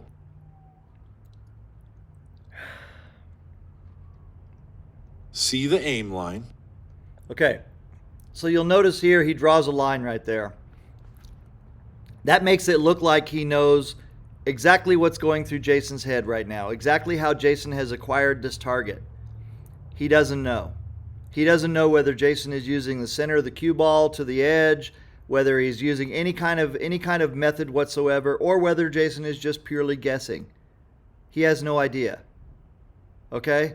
At this point right here, you have zero idea what is going through Jason's head as to how he is going to decide what the shot line is. But whatever it is, now he gets down on the shot. Put the cue on that line. Stay still until and as you shoot. See the angle to the pocket.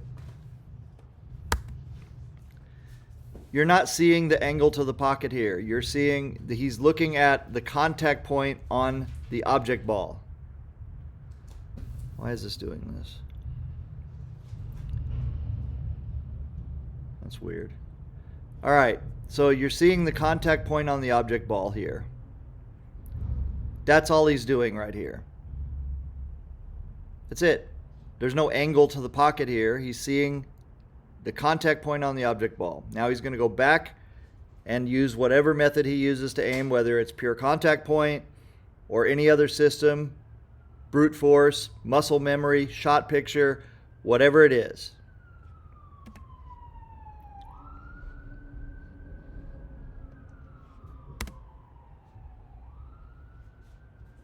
See the aim line. Put the cue on that line. Stay still until and as you shoot.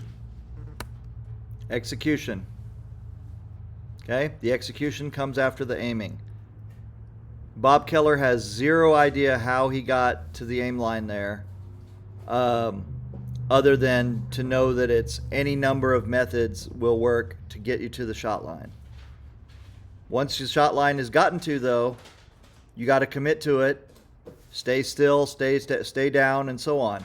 Obviously, upper level players like this are going to acquire the correct shot line more consistently than lower level players do it. That's one of the reasons why they're higher level players. So we can use them for examples here, but you have no idea what they're doing to get to the shot line. But what you do know is they've spent a lifetime figuring it out. See the angle to the pocket. Christ. See the aim line. Put the cue on that line. Stay still until and as you shoot. Aiming is done while standing up. So, this is a good one. Aiming is done while standing up. Really? This guy right here, Stan Shuffett, this guy right here, he said that a million times in the past 15 years or whatever, right? He said that like a million times. Aiming is done standing up. That is correct. Your aiming is done while you're standing up. Nobody who promotes aiming systems has said anything otherwise. Now, what Stan has said is he's discovered you can have a double check or a triple check as you're down on the ball.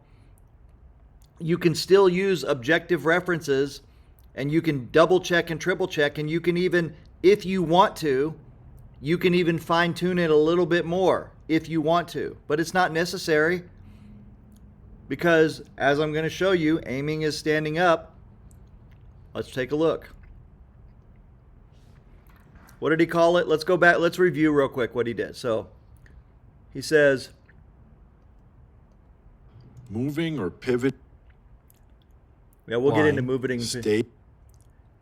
See the angle to the pocket. See the angle to the pocket, okay.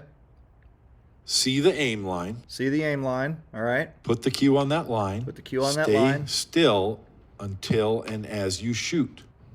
Aiming is done while standing up. Moving or pivoting or shifting or sweeping or any lateral movement of your cue after you're down on the shot is detrimental to ball pocketing. Okay, so he makes this statement, right? Any movement after you're down on the shot. Well, first of all, if you're not in the shooting position, you're not all the way down on the shot, are you? Right? Until you've got that cue in the position where you want it, you're not down on the shot. You know who he didn't show you? He didn't show you Bustamante. Let's take a look at Bustamante here real quick. Okay? I'm going to get on the table here and show you something, but I want to let's find something here. Let me find let's find Bustamante. Bustamante versus Strickland. Okay, why not?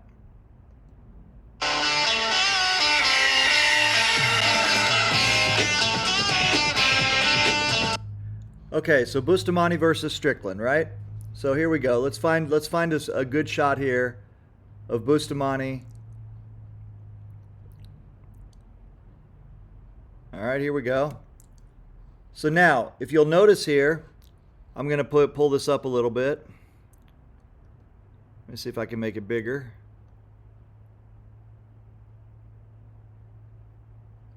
All right. His cue. Give me 1 second here. Let me see if I can show the mouse here.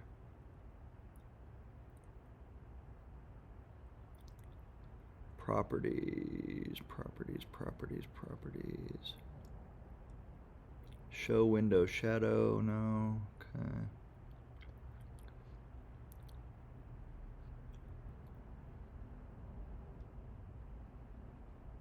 All right. I thought I had a way to show the mouse here, but I guess I don't. So. Anyway, if you'll look right by his tip right here, Bustamante's tip is generally at the lower left of the ball. So we can try and blow that up a little bit here. Let me see if that'll work.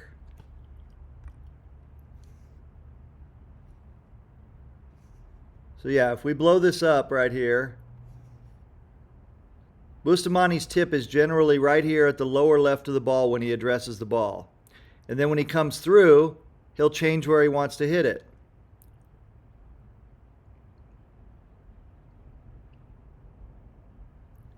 So he'll add low left, low right, whatever he wants to do, that's what he'll do. So let's see if we can catch a few other shots here from behind. Okay? So now here, he wants to come off of here and he wants to come down here. They're going to show you, but watch where his tip is right here. Let's see if we can catch it.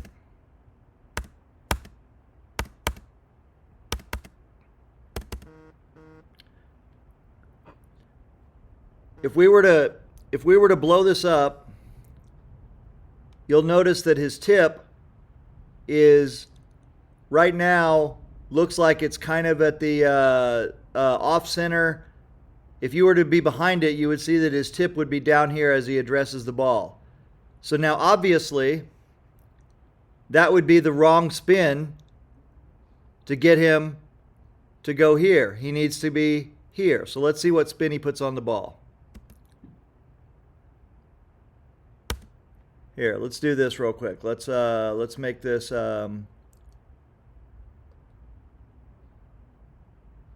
sorry. How do I do the speed?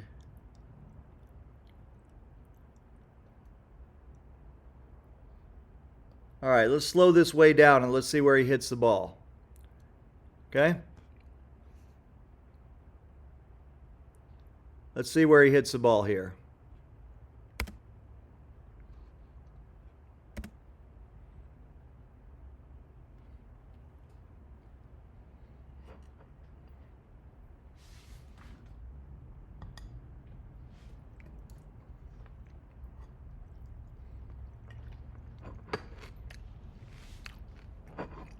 Not quite as low as he wanted to, I don't think.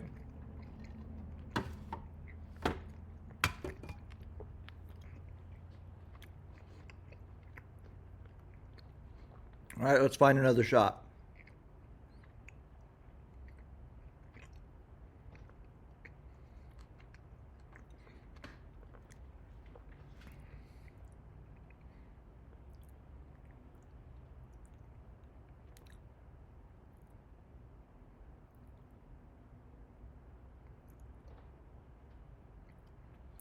Okay, let's see if we can get a shot of it here. What's he looking at? How's the cameraman?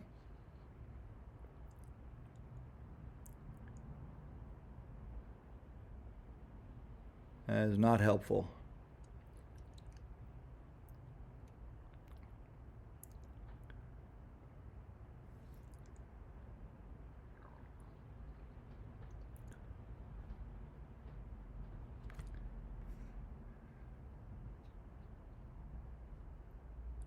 Sometimes it's real hard to see what these guys are doing.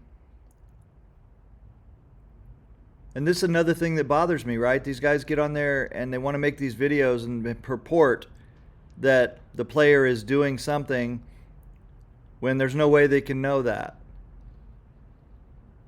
But the whole point of this is they say that he says that any lateral movement is bad. What do we got here? Are they going to show us the behind the? Here we go. Let's see.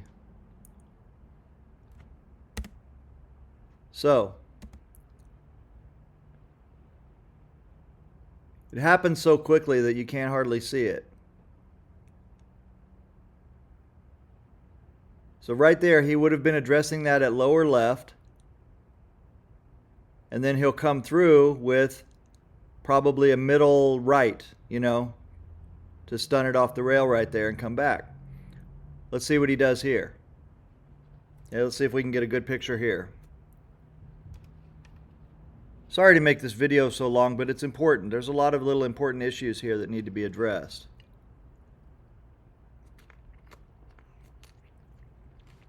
My videos aren't edited. This is just raw as we're going about it. All right.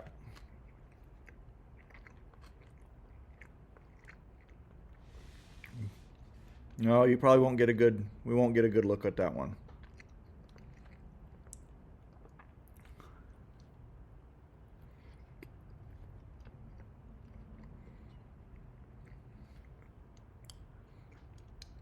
But I've played Bustamante, and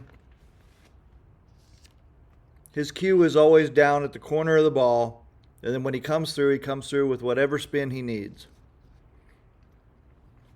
So what I'm trying to say here is that what Bob is telling you is absolutely incorrect. So right here, see, it's hard to tell. You can't tell right there. I should probably look for a matchroom one. Oh, there we go, a little bit better.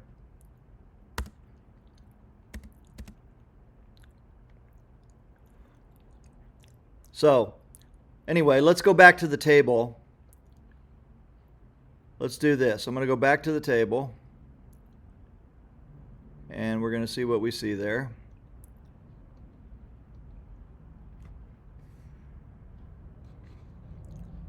Oh, here we go. We might be able to see it right here. Let's see.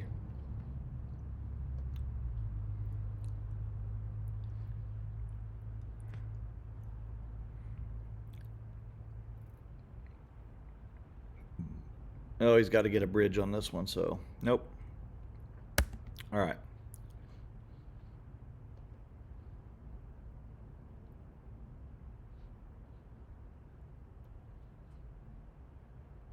So, let's go back to the table. Let's talk about what Bob calls lateral movement, okay? All right. So let's talk about what Bob calls lateral movement, right? So first of all, with center to edge aiming,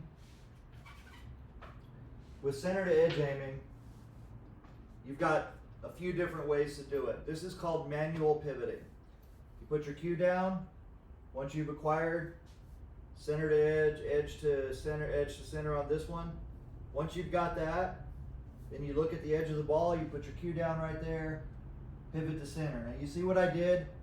I'm down on the ball right here. All I did was this. I can still stroke dead straight like that. No problem. This is 90-90. Right there, pivot to center. There's a shot. That's it. There's no lateral movement while you're stroking. There's nothing like this.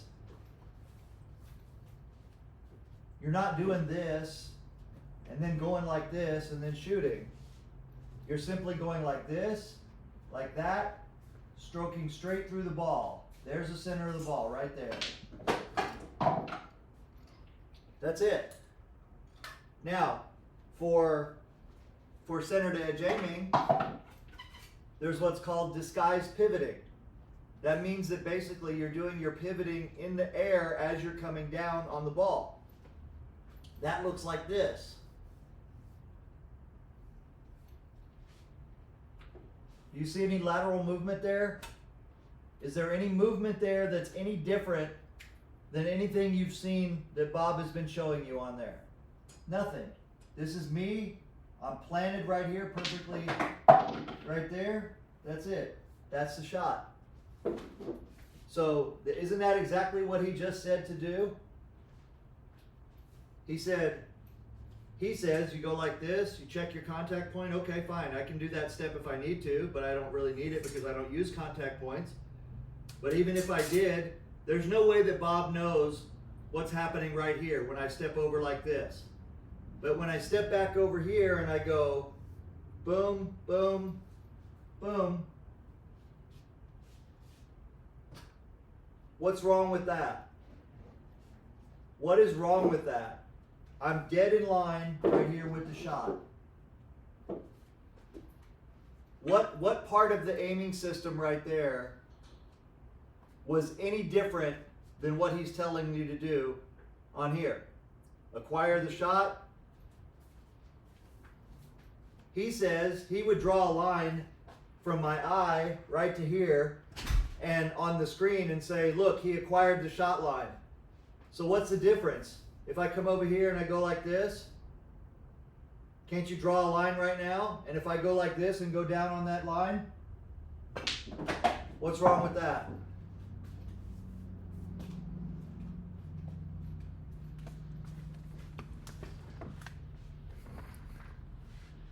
Okay, moving on.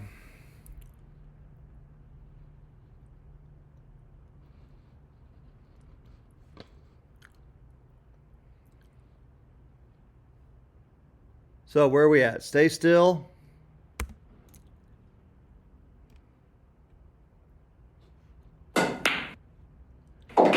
Reason number 6, visualization. Beginning players often need help seeing the shot line, the aim line, and the tangent line of the cue ball for all the various shots. And aiming systems, such as the ghost ball, can help a great deal. With practice, as a player improves, they learn to visualize the entire shot while standing up and to visualize the ball into the pocket while down on the shot. But what does all this visualization really mean? It means that as you improve, your brain is building up a library of sight pictures. So what's the difference, right?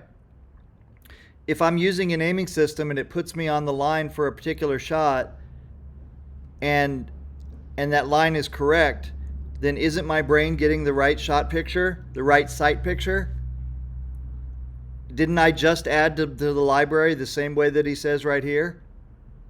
So how am I not adding to that library if I'm using a system to get me on it, right? That's the whole purpose of all these ghost ball trainers. All these ghost ball trainers do is to get you to see the sight picture of the shot. But this whole thing, this whole sight picture concept has the idea that you've got just an internal flip card of, you got this library of 10,000 shots that you just flip through and your brain instantly flips to the right one and you've got it, right? But the fact of it is that's simply just not true. Okay, it's practically impossible for any one person to practice every shot with such frequency that they have a flashcard in their mind of what it looks like, right? And in addition to that, Bob, you need to think about what you said about a few points ago about the variables, right? if your aiming system promises you that you'll never miss a shot because you've got all these variables of spin and speed and different parts of the pocket and everything, well, now you've complicated it even more, because now your sight picture not only has to be right for center pocket, it has to be right for left of the pocket, left of center, and right of center, and with 2 tips of spin and this speed and 1 tip of spin and that speed and everything else, right? That all has to be in there, right? So my question to you is, if you have a method where using that method, you could take a person who knew the method and give them a shot that they've never ever shot before, ever.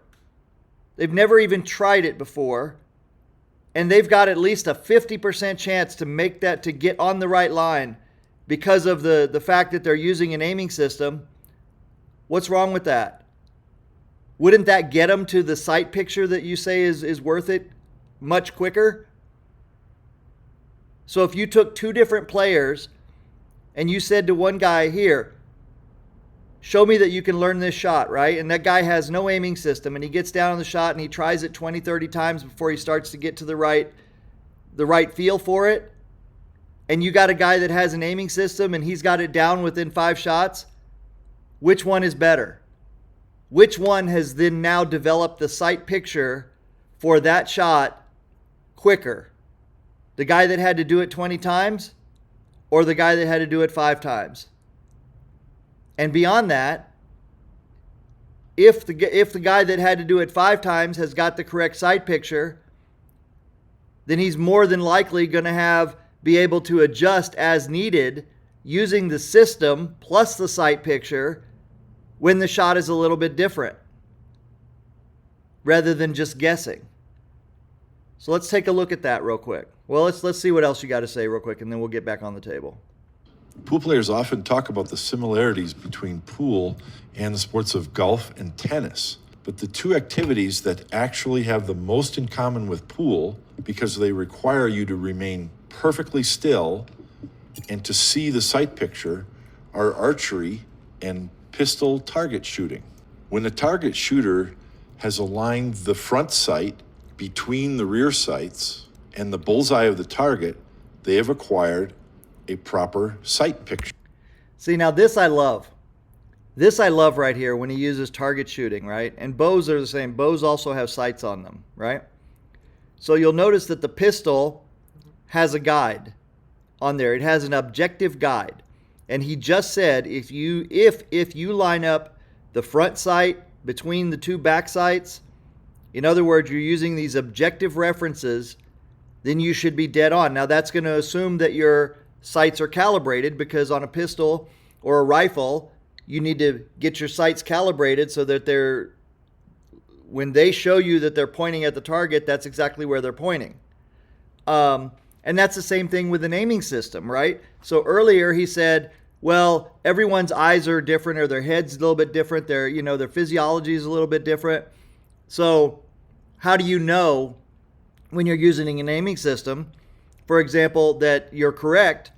Because my eyes might be in a different spot than your eyes. My eyes might be, 3 inches apart as opposed to 3.5 inches or something.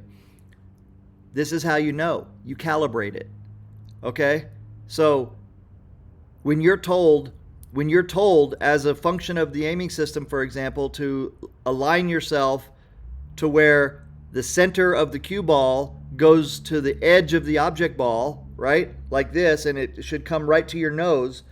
So where I perceive that to be, for me, might be right here, or it might be right here, or it might be right here, But wherever that perception is, it's going to be in the same place every time. For me, it's not going to change. So then, if I then go to step 2 and I use the edge of the ball to a particular spot on the object ball, and I follow the instructions and I line up and boom, I'm on the shot line, there you go. It's calibrated. It's calibrated. For me. That's the same as calibrating the sights on there. Because now I know that I can depend on, when I'm trying to get my cue ball or my aim, my perception line from the center of the cue ball to the edge of the object ball, I'm trying to get my body and my eyes in that position, I know that I can depend on it to be there every time and that it works every time. And guess what? Here's the bonus.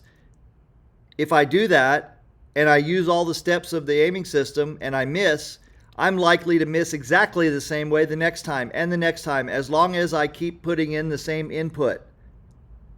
So that tells me, for example, that I'm not using the right key. Or I need to work on my perception and make sure that I'm truly looking at the center of the cue ball to the edge of the object ball. That's the work that you have to put in when you're using an aiming system. You have to learn to use it correctly. It's a method. It's a set of instructions. Okay? It's not magic. Please continue. Sure. A pool player's sight picture is harder to acquire. Their variables are cue-tip position, shaft direction, apparent angle to pocket, and the perceived size difference between object ball and cue ball. With time and practice, the player learns how to identify the accuracy and precision of the proper sight picture for the shot that they're. The player learns. See, sometimes these guys just say words and I don't even think they really understand what they mean. The player learns to achieve the proper sight picture. How? How do you do that? Do you do that by just continually trying the shot until you figured it out? And then hoping that you remember it correctly, that you've got this sight picture in your mind? Why is it not better to have an objective way to get to the ball every time, so you don't have to worry about it? You're like, okay, center to the edge. There's a center. I can see the center. I can see the edge of the ball. I can see this edge of the ball. I can see the center of the object ball and the edges of the object ball, and I can even, if I'm going to use the quarters of the ball, I can divide between the two center. I can divide between the center and the edge, and there's my quarter. So I've got objective references that I can use every time. I don't have to worry about whether I have a sight picture, even though I'm going to acquire that when I've shot the shots, but I'm not trying to visualize that in my mind. I don't need it. Let's take it to the table and take a look. You know, he loves this visualization. That's what a lot of these guys like. They're like, oh, you just have to visualize it. You have to see it. You have to see it going in your mind and all this, you know. When people say that, this is one of the things that people say as a technique, right? So what gets me is aiming systems don't work, they say, right? Aiming systems don't work, but yet visualizing the whole shot, right, like seeing it as a little movie in your mind, that works. That's what's supposed to tell your mind how to aim correctly, because you visualize the shot, right? Well, shit, I visualize playing like Efren, but it doesn't work, okay? So, you know, I can imagine myself making everything, but for some reason when I get on the table, I don't make everything. So maybe imagination isn't the best technique here, okay? So let's take a look on the pool table real quick and explore this number 6, visualization, okay?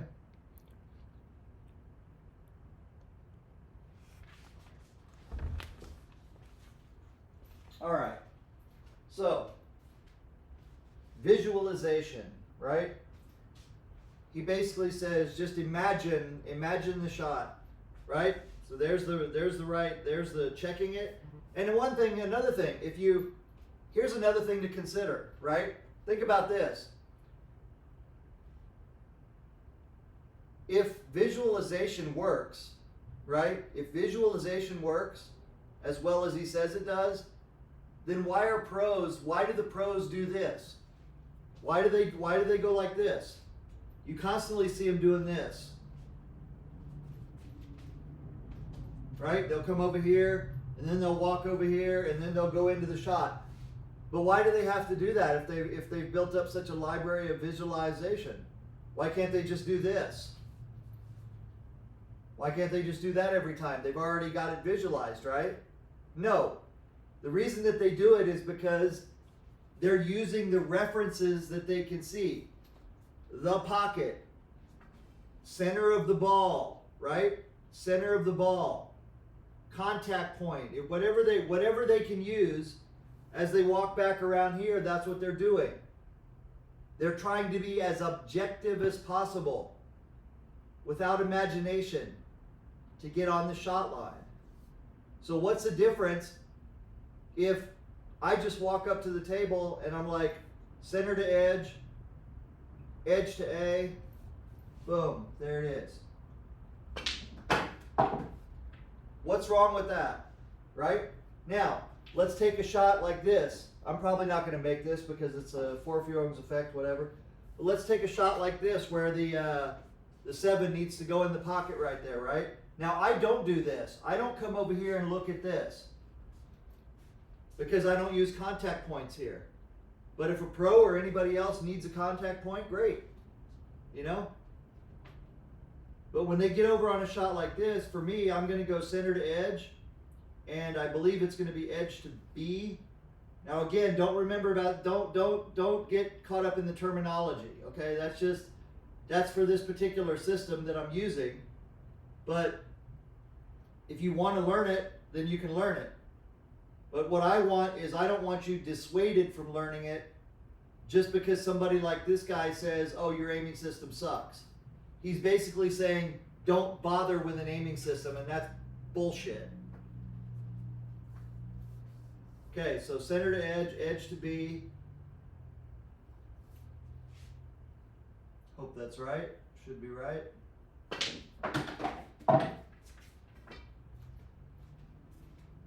So the thing with that is, guys, is that I don't practice that shot a million times, you know? I don't. I don't have time or desire in my life now to practice every single shot a million times. But what I do have a desire is if I'm facing something like this, where I've got to shoot it right there, or even let's go even crazier, right? Let's go crazier just for the hell of it and try to shoot it right here. Let's say that was all I had. Well, I haven't shot this shot a million times. I don't know, I've hardly ever seen anybody get up here and practice this shot shooting it in the side. Most people will look for a different solution. Let's see what happens. Center to edge is my first orientation. Now I'm going to go edge to edge, I think. Okay, let's see. This is my toughest shot probably. Let's see how close it gets. Okay, so we were within a ball right there. This is where it went from there, from that cut, right? Let's try it again, one more time.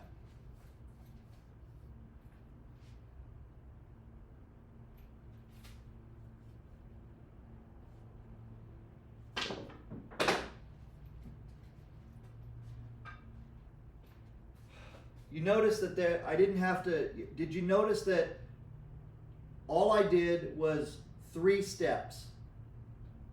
And I didn't tell you what I did right there, but I did the same 3 steps that I do on every shot similar.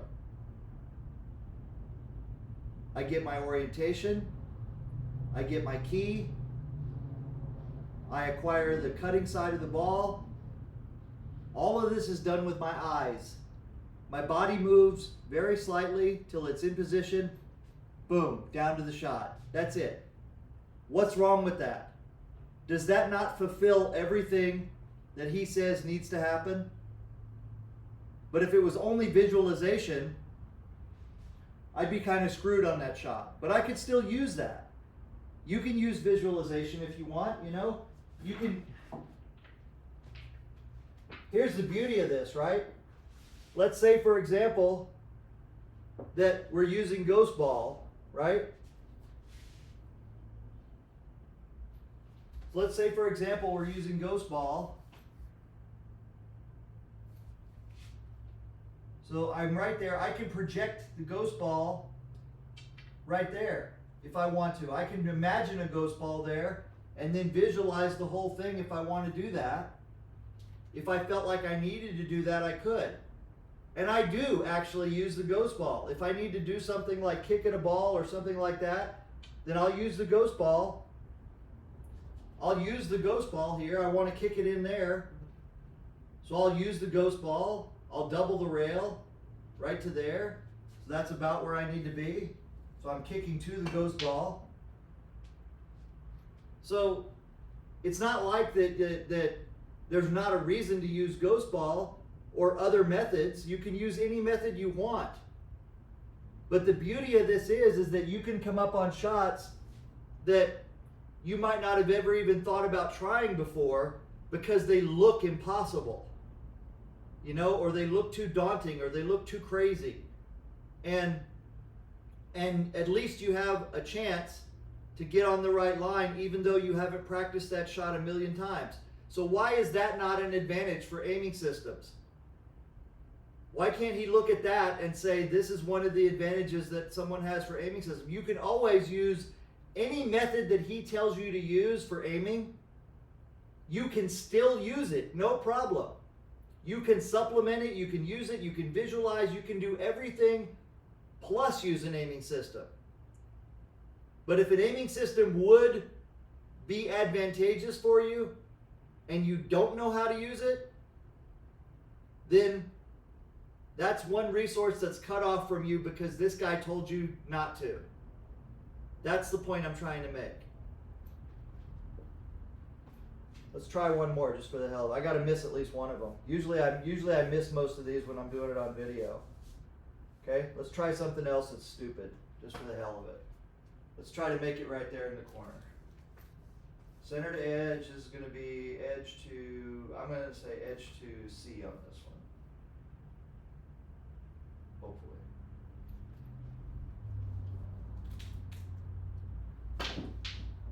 Wow, look at that. Just barely missed it right there. See that? I mean, think about that for a second when you get up to shoot, right?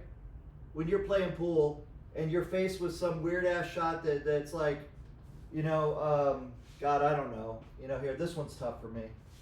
Something like this, right? Where you're trying to make it right there.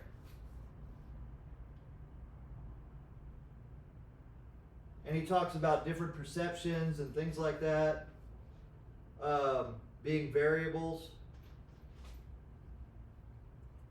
That is all correct. So when you can reduce the variables, with a clear set of objective instructions on how to aim, and you find that gets you to the right shot line, and then you can focus on your execution, making sure that you're stroking straight. What's wrong with that? Why would someone make a video saying that aiming systems suck, trying to dissuade people from using aiming systems or exploring them or discovering them? Why would he do that unless he has some other ulterior motive? Well, he does have an ulterior motive. He's selling his books and he's selling his videos and trying to get monetized. And so by being controversial and being on the aiming systems don't work type bandwagon, right? Then it's a way for him to glom on to that side of it, those people that have been convinced that they don't work.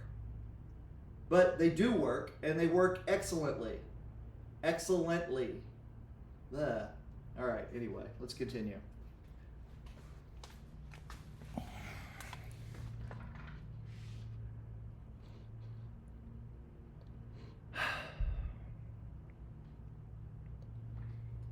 Let's continue, shall we? Tempting. We call it visualization because the player can learn to see with their mind's eye that the sight picture is their mind's correct. eye. Ooh, the mind's eye, sight picture, mind's eye. Here's another sight picture image with the 10 ball in the... So, you hear what this is saying, right? Look with your mind's eye, right? This is so holistic and esoteric and like, it's funny because this guy, Bob, was somebody who went in and basically says, oh, we're like religious fanatics and whatever. But then he uses words like mind's eye. Let your mind's eye do it, right?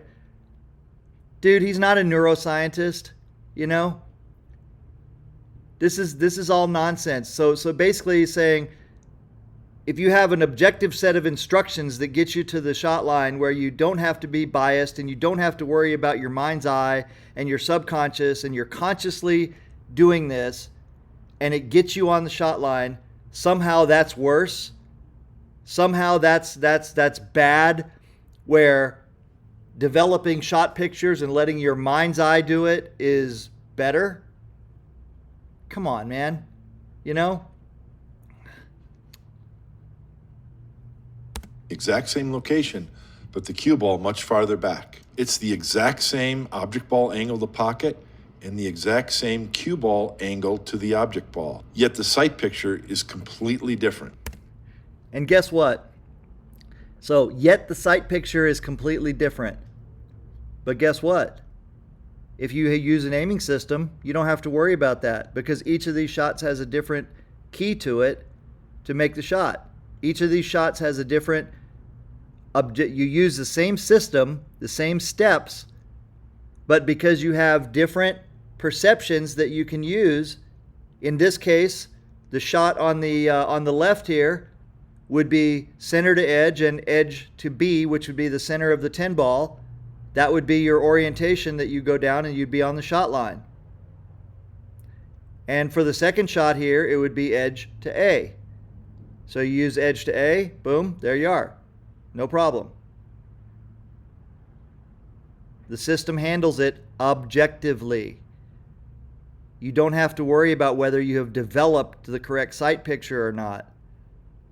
The sight picture you need is when you're down on the ball and you project the ghost ball down there, you're like, now I see it, it's perfect, right? You can project the cue ball right on in where that cue is pointing, right at the 10, and you're good to go. Now in this case right here, I don't think that he's actually on the shot right here with the 10, you know? But he might be. I don't know. It's hard to get it with the camera. Anyway.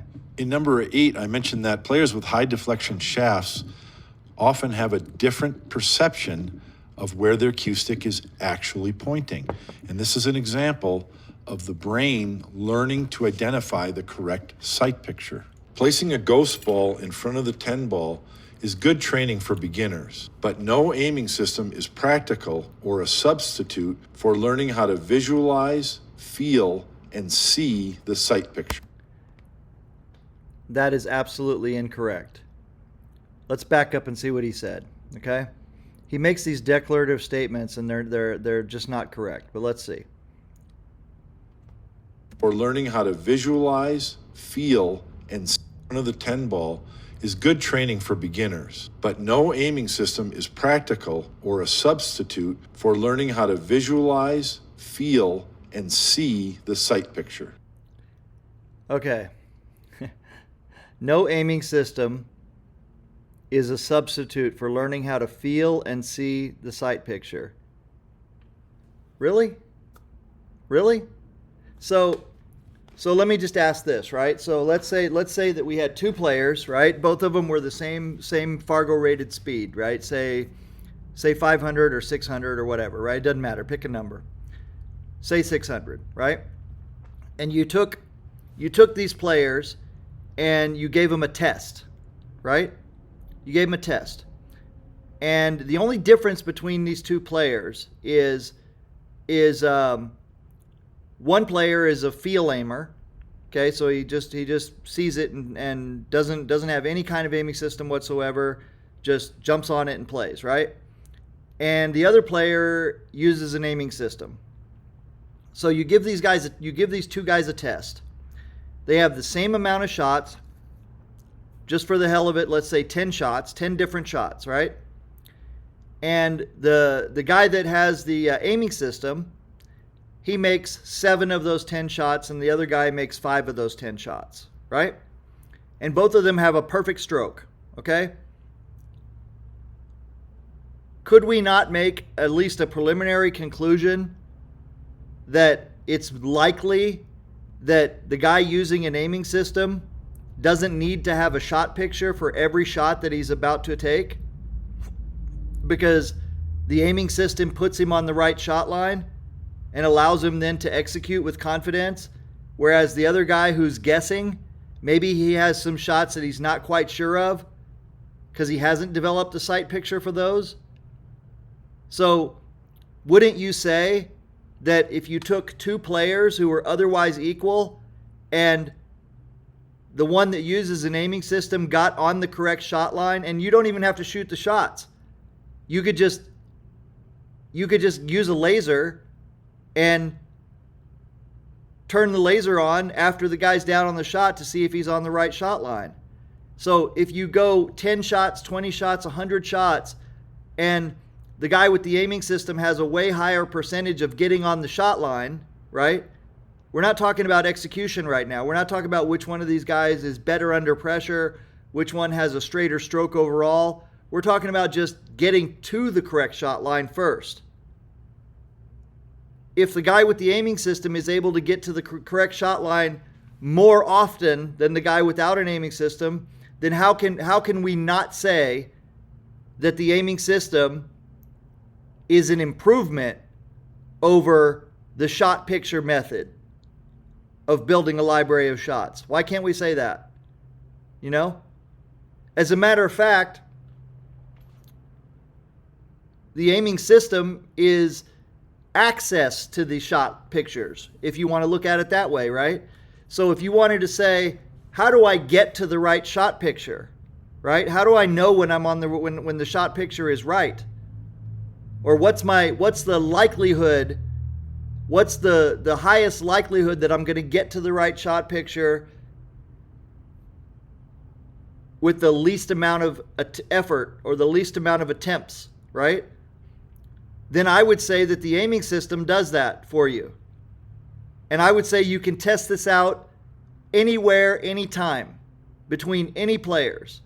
You know, I can teach a player 90-90, which is a very simple aiming system, and I can teach an APA 3 this, and I guarantee you that that APA 3 will be able to get on the shot line for a lot of shots that were outside of their range quicker than a similar APA 3 who has no aiming system.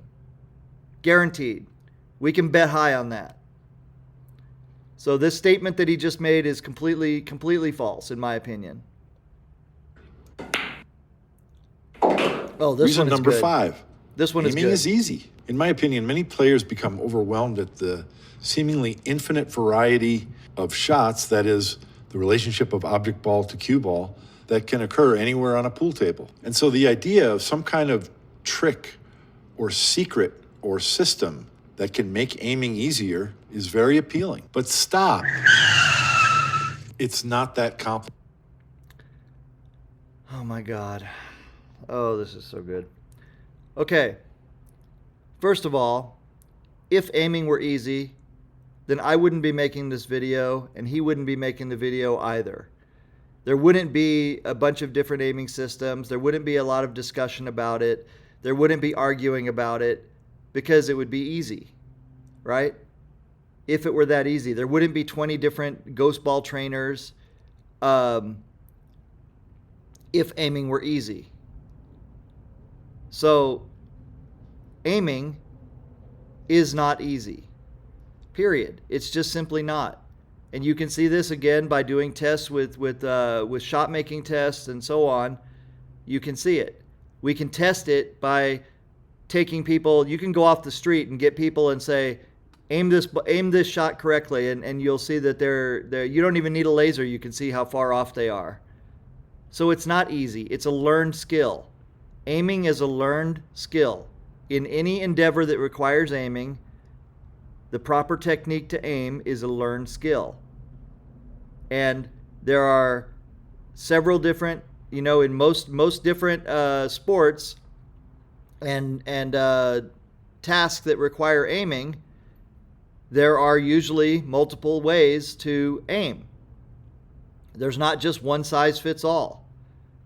So this nonsense that again, he's putting words in our mouths and saying that we're promising more than we can deliver by telling people to try out some aiming systems is bullshit. Because the fact of it is that all we're promising is that the method can help you aim more accurately. And that's simply proven. I think I've shown you that on the shots that I've taken over here. I think I've clearly shown you that, but I mean it's easy to do with just any kind of shot making tests, and you can see it yourself. You can go get somebody who's a so-called field aimer, and you can get somebody who's a expert in system aiming, and I'm pretty sure that the guy in system aiming is going to be able to make more shots more often with less attempts than the other person. I mean, that's just a simple metric right there that just shows that a person with a system, who also, by the way, with a system can still have all the things that he says to do, sight pictures, bracketing, whatever it is that he says can be used to aim, to help a person aim. That's available to the person who aims with a system. All of that is available to that person. But you know what's not available to a person who aims by feel? The ability to double and triple check their aiming using a system when they don't know how to use it because they were discouraged from using it or from learning it by people like this who think that aiming systems don't work. But aiming is not easy, okay? If aiming were easy, then we wouldn't have this discussion, right? Aiming is not easy. It's a learned skill, and it's easier or harder for a variety of factors for every person. Aiming in pool especially is perception, because you're not only, you've got to find where a round ball is going to hit another round ball for both of those balls to precisely move after contact. And if it were easy, then we'd have 1,000 800 speed players instead of 100 or so. Okay? It's not easy. That's the whole conversation here. And the whole reason for aiming systems having been discovered, and by the way, these systems were not discovered recently. You know, these have been around for quite a while, in different forms, and they just weren't written about because they're more complex. Ghost ball is easy to write about. Ghost ball is easy to diagram and write about and put it on here in 2D diagrams, and it's a lot harder to explain perception as you're standing at the table and draw that out in a way that becomes clear to people. So people who write books and make tapes and everything, they went the easy way and they just use ghost ball. But that's not the only way to aim. You know, it's not even the only aiming. There's other aiming systems that are actually geometrically perfect. They're a little bit harder to apply, but they are better than ghost ball. You know, Willie Mosconi has one in his book called Parallel Aiming. And it's geometrically perfect. It works great, but it's hard to visualize. It's hard to do it with your eyes as easily as, for example, CTE or 90-90, but it works. So this point is nonsense. Complicated. One way to look at it is that there are only 3 types of pool shots. Oh boy, when now we're the object ball is categorizing frozen the to the shots. rail, bank shots. So he says aiming is easy, but then he wants to go and categorize the shots to make it easy within his categorization. So let's be clear about this, right? Here he's systematically categorizing these shots. So he's going to tell you that you don't need an aiming system while he tells you how to systematically aim, how to categorize and visualize these shots based on their category, how to perceive them based on their category, which is going to now inform how you aim. So let's watch. And open table cut shots. It's these cut shots that aiming systems typically address. Take this 10 ball, for example. No, we address We all bank know shots too. that if the cue ball strikes the 10 ball here, the 10 ball will go in the pocket. But how do you visualize that spot from various cue ball positions? A line through the ghost ball parallel to each rail, and another line through the ghost ball perpendicular to the shot line creates 4 quadrants from which the object ball can be pocketed. Quadrant 1 is an inside angle cut to the left. Quadrant 2 is an outside angle cut to the left. Quadrant 3 is an outside angle cut to the right, and Quadrant 4 is an inside angle cut to the right. Every single open table cut shot, no matter where it is located on the table. All right, so we're going to address these 4 shots real quick, okay? Because one thing he's saying here is, and you're going to see this in a moment, but I'm going to put this up here so you can so we can see the shot while we're at the table. So what he's saying is that that basically here you've got these 4 quadrants on here, so he's defined them, you know, and let's listen real quick. I'll come back to it, but I'm going to go back to the table in just a second because I want to hear what he says here.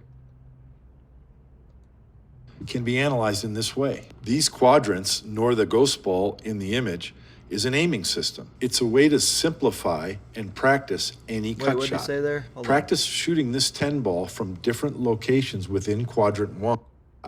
Practice shooting this 10 simplify and ball in the image is an aiming system. It's a way to simplify, no matter where it is located on the table, can be analyzed in this way. These quadrants, nor the ghost ball in the image, is an aiming system. Okay, so he says these quadrants are not an aiming system. All right? Not the quadrants and not the ghost ball is not an aiming system. Okay? But let's continue. A way to simplify and practice any cut shot. So it's a way to simplify and practice any cut shot, right? So what part of it simplifies it? Just knowing what quadrant it's in?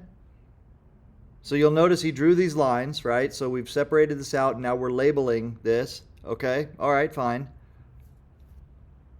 But you'll notice that there's a bunch of cue ball positions here, a bunch of cue ball positions here. You know, it's not just right on these lines. So basically we're talking about a semicircle around here, okay? So let's see how he handles what he says, how to aim these shots. Is it just guessing? Or is there some kind of objective reference that's going to be used? I don't know. Let's find out. Practice shooting this 10 ball from different locations within Quadrant 1, and you will soon begin to build up a library of sight pictures on how to shoot inside angles to the left. And you can apply those sight pictures to any inside angle cut shot to the left located anywhere on the table. Aiming is easy, and there's no trick to learning how to aim consistently during competition. There's no trick to learning how to aim consistently in competition. Well, wait a minute. Didn't he just set up a trick? Like how to learn how to aim? By identifying quadrants and so on, right? There's no trick. All right, let's go back to this real quick. Okay? So let's go back to this and take a look and see what we're looking at here. So where are we at? We're on the second diamond up there. It doesn't really matter because he says we're just going to identify these quadrants real quick. Let's take a look. All right. So we got a cut shot here.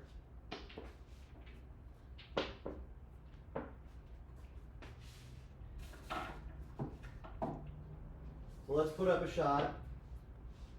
This is about what it looked like, right? Something like that. So he says we have, that's the shot to the pocket, right? So there's our ghost ball here.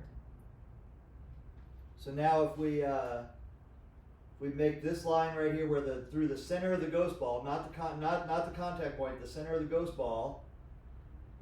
So we have, what do we have there? We got that. What else was the quadrants on there? How did he make them? So using those 2 dotted lines, we have the center line and the center line of the go. Okay, so you got a line that goes here, a line that goes here through the ghost ball. Then you have this line here. This is an X going this way, and then this line going this way makes 4 different quadrants here. So basically he's saying from here all the way around to here somewhere, right? You say that? Yeah.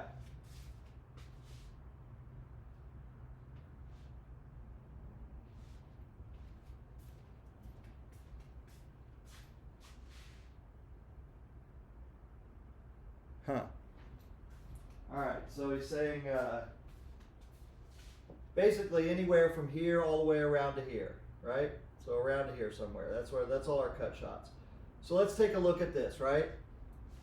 So from here, this is going to be again center to edge first orientation. I believe this is going to be edge to A, or I'm sorry, edge to C. Let's see.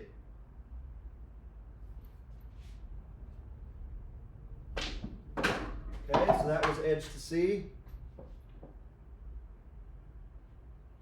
I don't need a sight picture for that.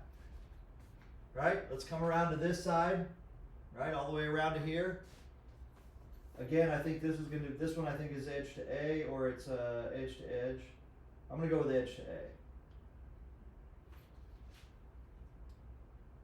A. Okay. Let's see how crazy we can get down here. Can I cut this in from here? I think that's going to be edge to edge.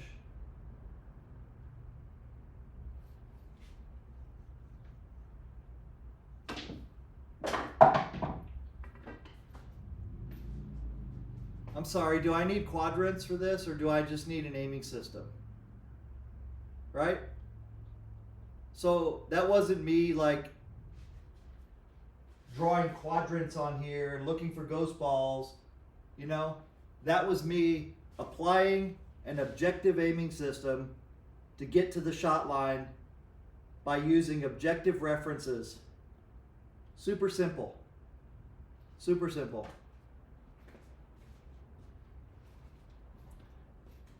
So once again, you know, this is just BS nonsense. It drives me crazy.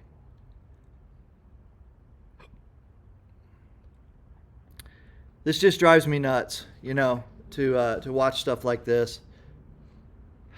All right, let's continue.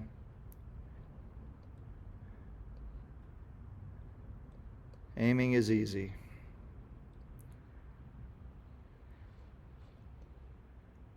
Side angle cut shot to the left, located anywhere on the table. Aiming is easy, and there's no trick to learning how to aim consistently during. I think I just showed you a trick. It's called learning a good aiming system. It's not a magic trick. It's a technique. It's a method. Once you learn the method, maybe it looks like magic to you, but it's not. It's just simply a tool that once learned can be applied to any shot, and you don't need to have built up a library of 10,000 shot pictures. You don't need to draw quadrants on the table. You don't need to put ghost balls on the table. You know, you're using the balls that are on the table in a consistent and objective manner without bias to figure out the shot line. It's simple, right? It's not easy, but the application is relatively simple. You just have to learn how to do it correctly. So you call it a trick if you want, but I call it a pretty damn powerful tool, actually. Competition. It just takes practice. Yes, it just takes practice. So the shots that I just did right there were able to be executed because I have practiced the center to edge method until I have mastered it to a proficient point. Now, am I as good with it as I should be? No, I'm not. So, you know, there will be shots where I will get up there and I'll be unsure of which key, so to speak, or which perception is the correct one to use. But I guarantee you that I have a better chance at picking the right perception than if I were just guessing, if I were just purely guessing at the shot line.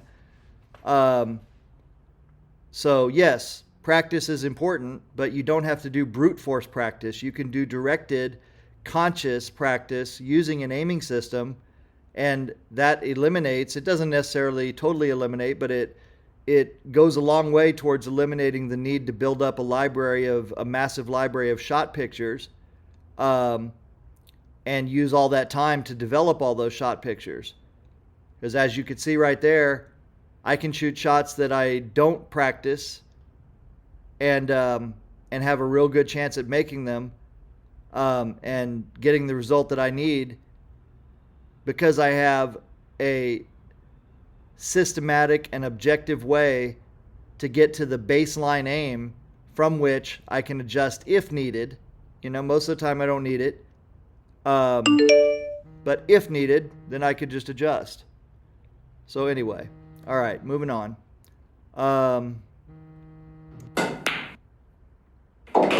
Reason number 4, aim and intent. My video titled Efren's Elbow concluded by stressing the importance of a player's intent. But what is meant by intent? Take a look at this shot facing world champion Allison Fisher.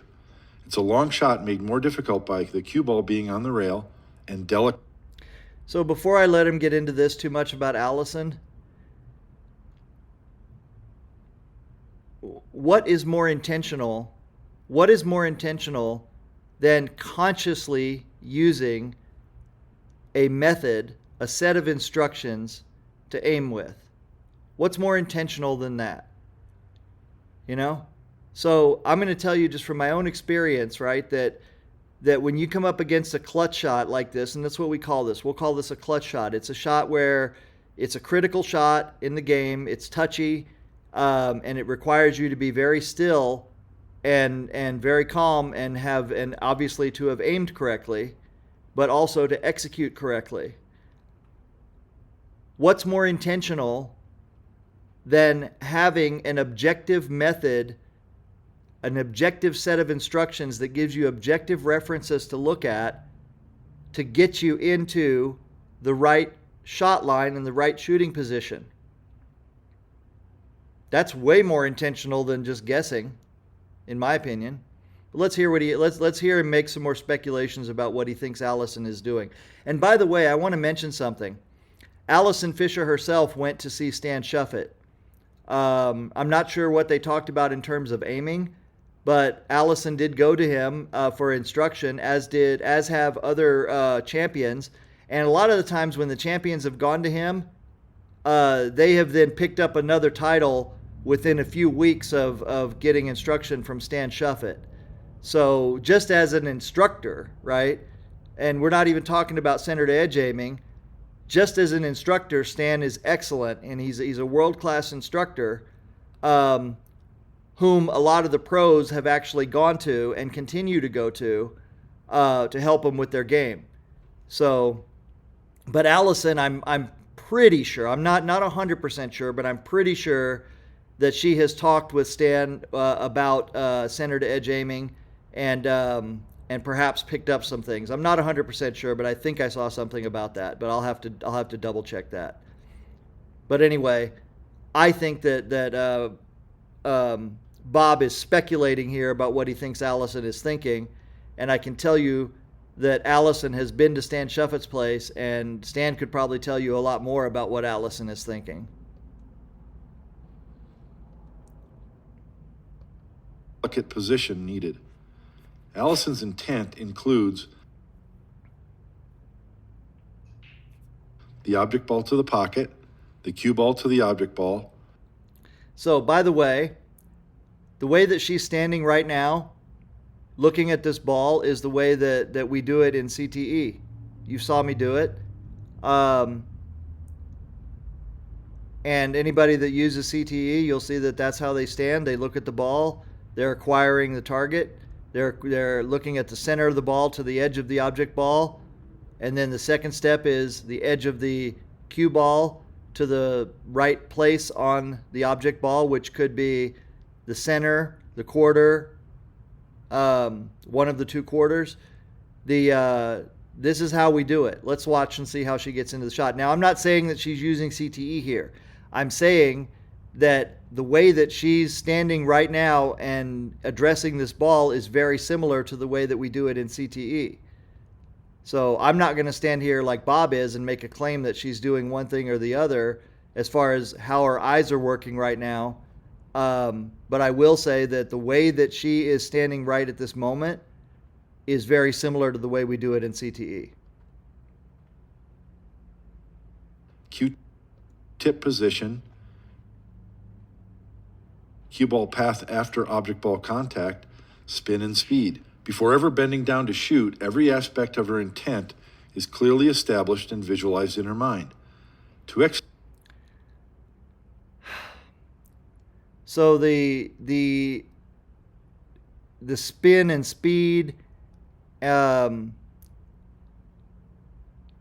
that's a part of aiming and it's a part of making your decisions while you're standing up, that also has to do more with execution than it does with the aiming part of it, right? Because you can imagine she can make this ball by shooting it very softly, and then the cue ball has a chance to land down there behind the 9 and not come up or just get on the rail.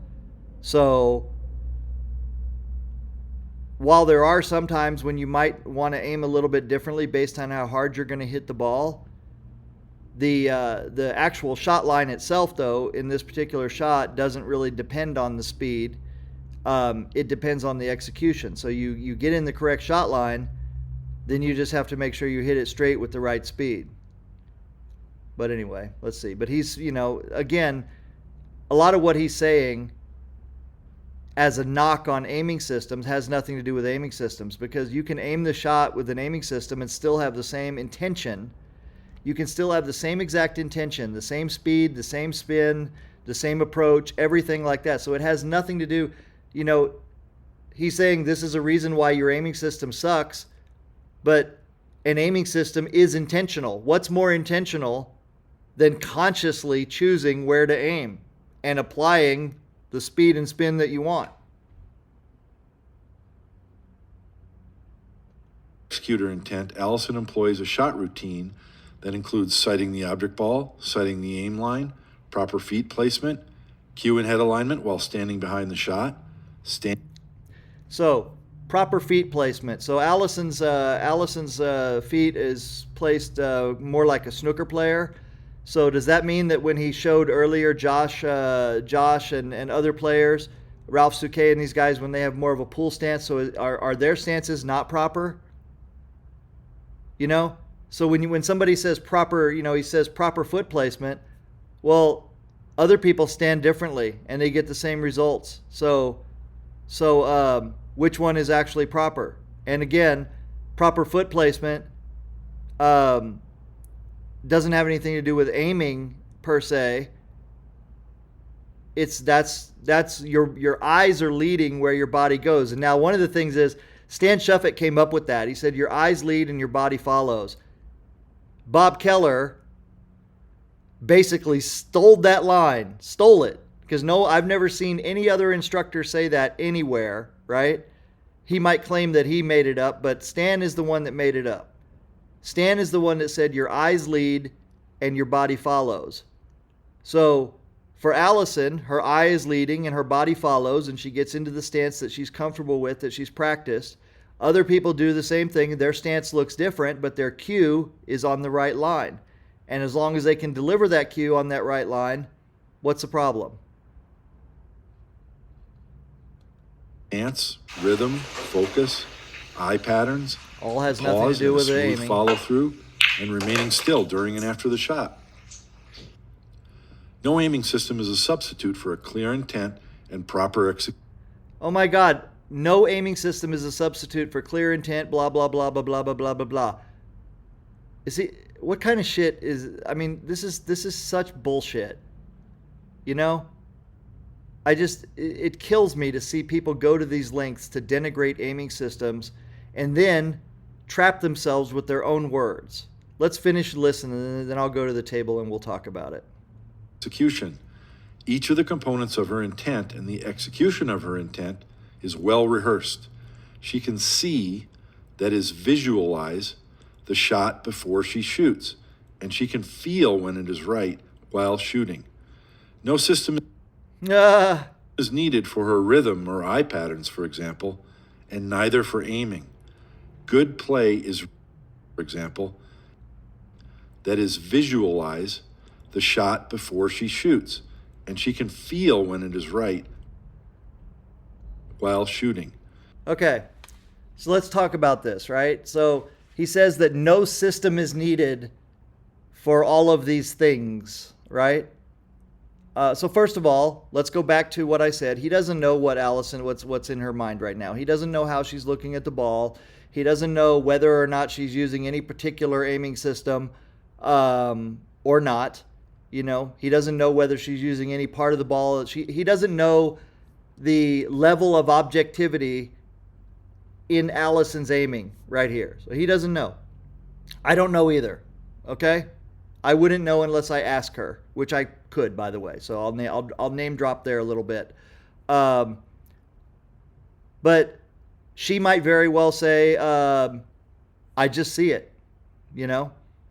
I mean, she's a world snooker champion, you know, long before she got into pool. So, you know, she was already a very accurate aimer before she ever got into pool. So she could just say, look, I've just done this so long enough, I just see it. Or I'm using the center of the ball, or I'm using the shadow, or I'm using the light, or I just see it, and then sometimes I double check with this or that or whatever.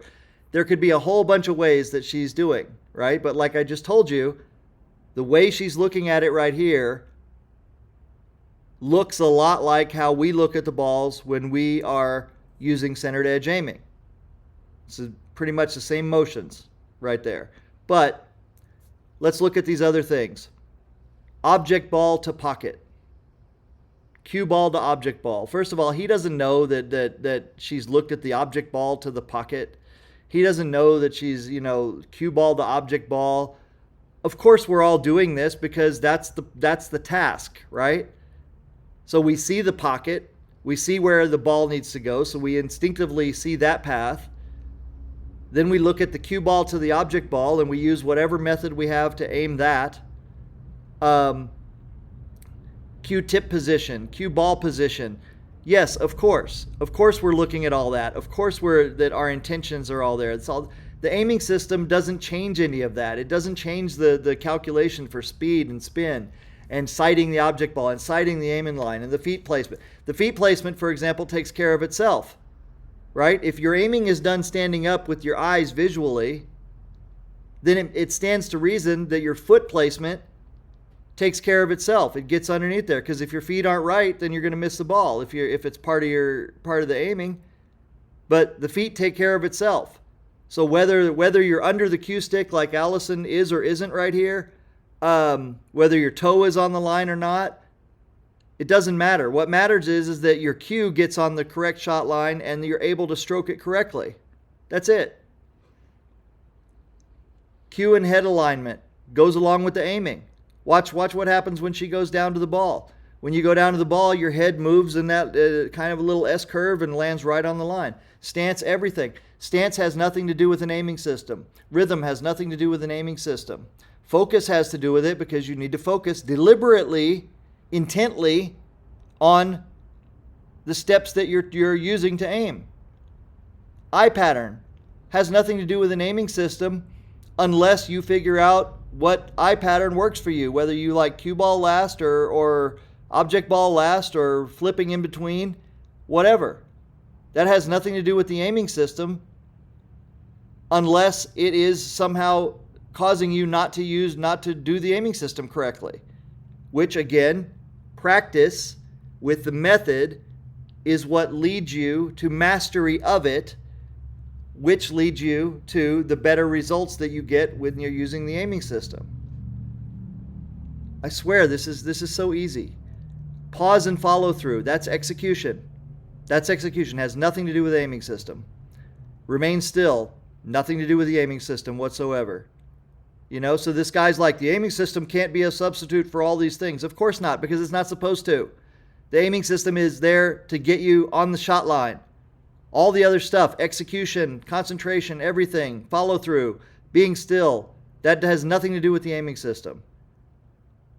Now, using an aiming system, learning an aiming system, basically creates a pre-shot routine for you that is consistent.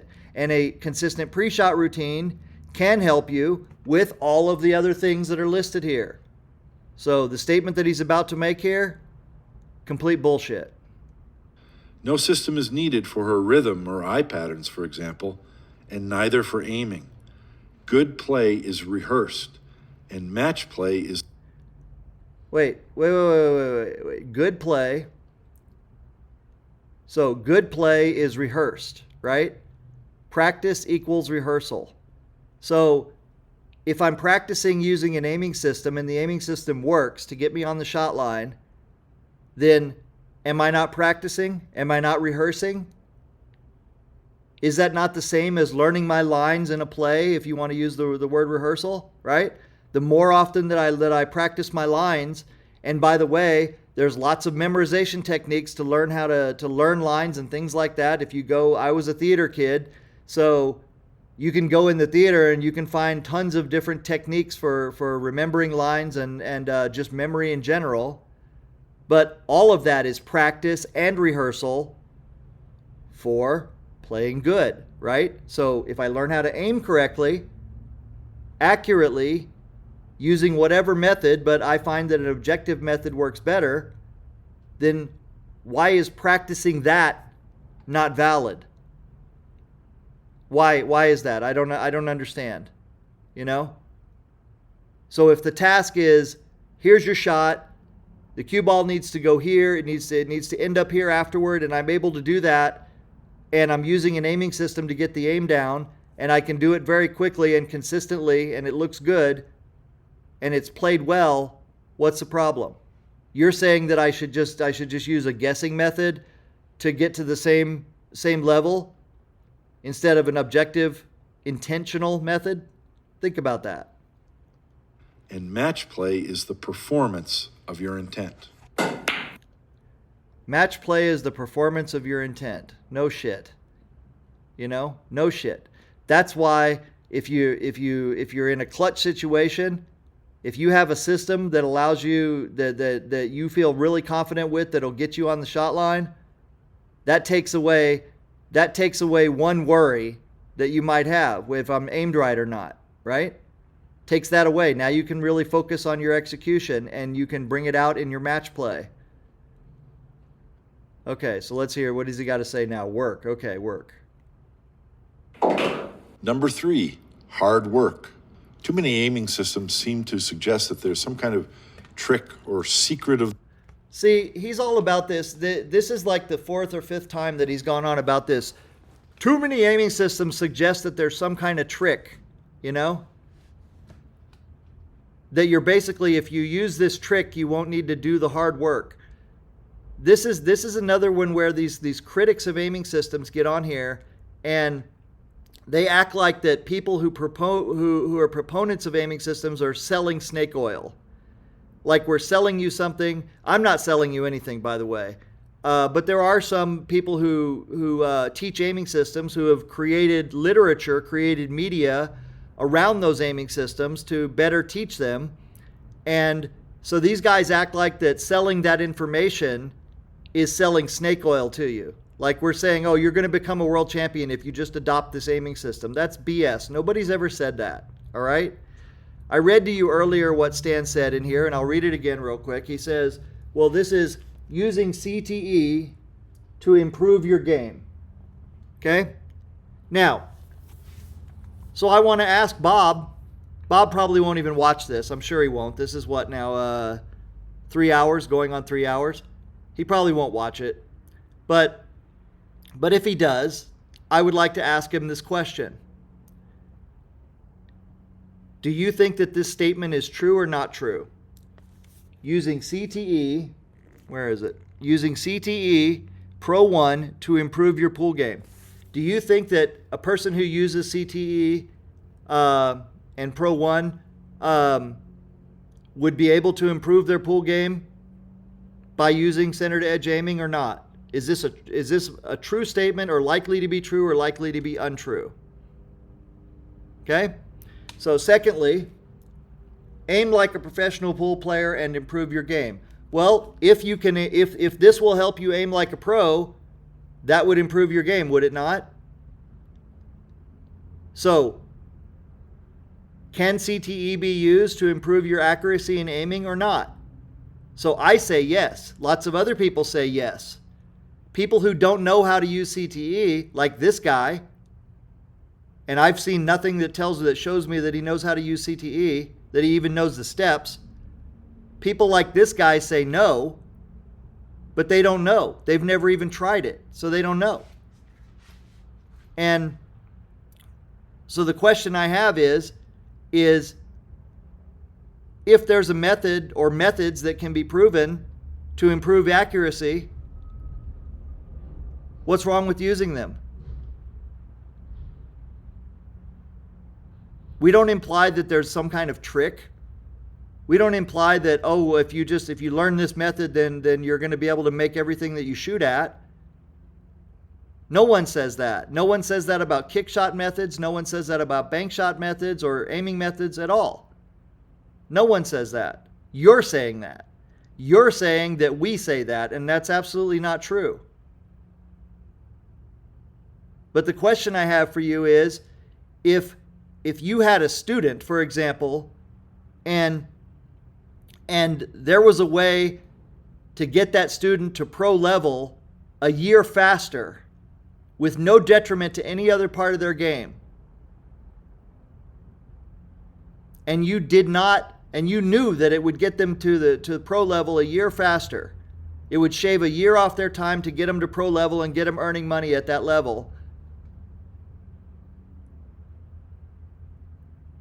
but you didn't like that method, wouldn't you feel negligent if you didn't at least offer it to the student, though? If you didn't at least tell them that method exists and something that they might want to try? Or would you just want to keep them around for another year so you could sell them more instruction? I don't know, But if I was an instructor, if I was someone making videos like this, then one thing I would never do is say something doesn't work unless I could prove that it doesn't work. So until I could show the exact methods that are in this book and how to use them, I would never say they don't work.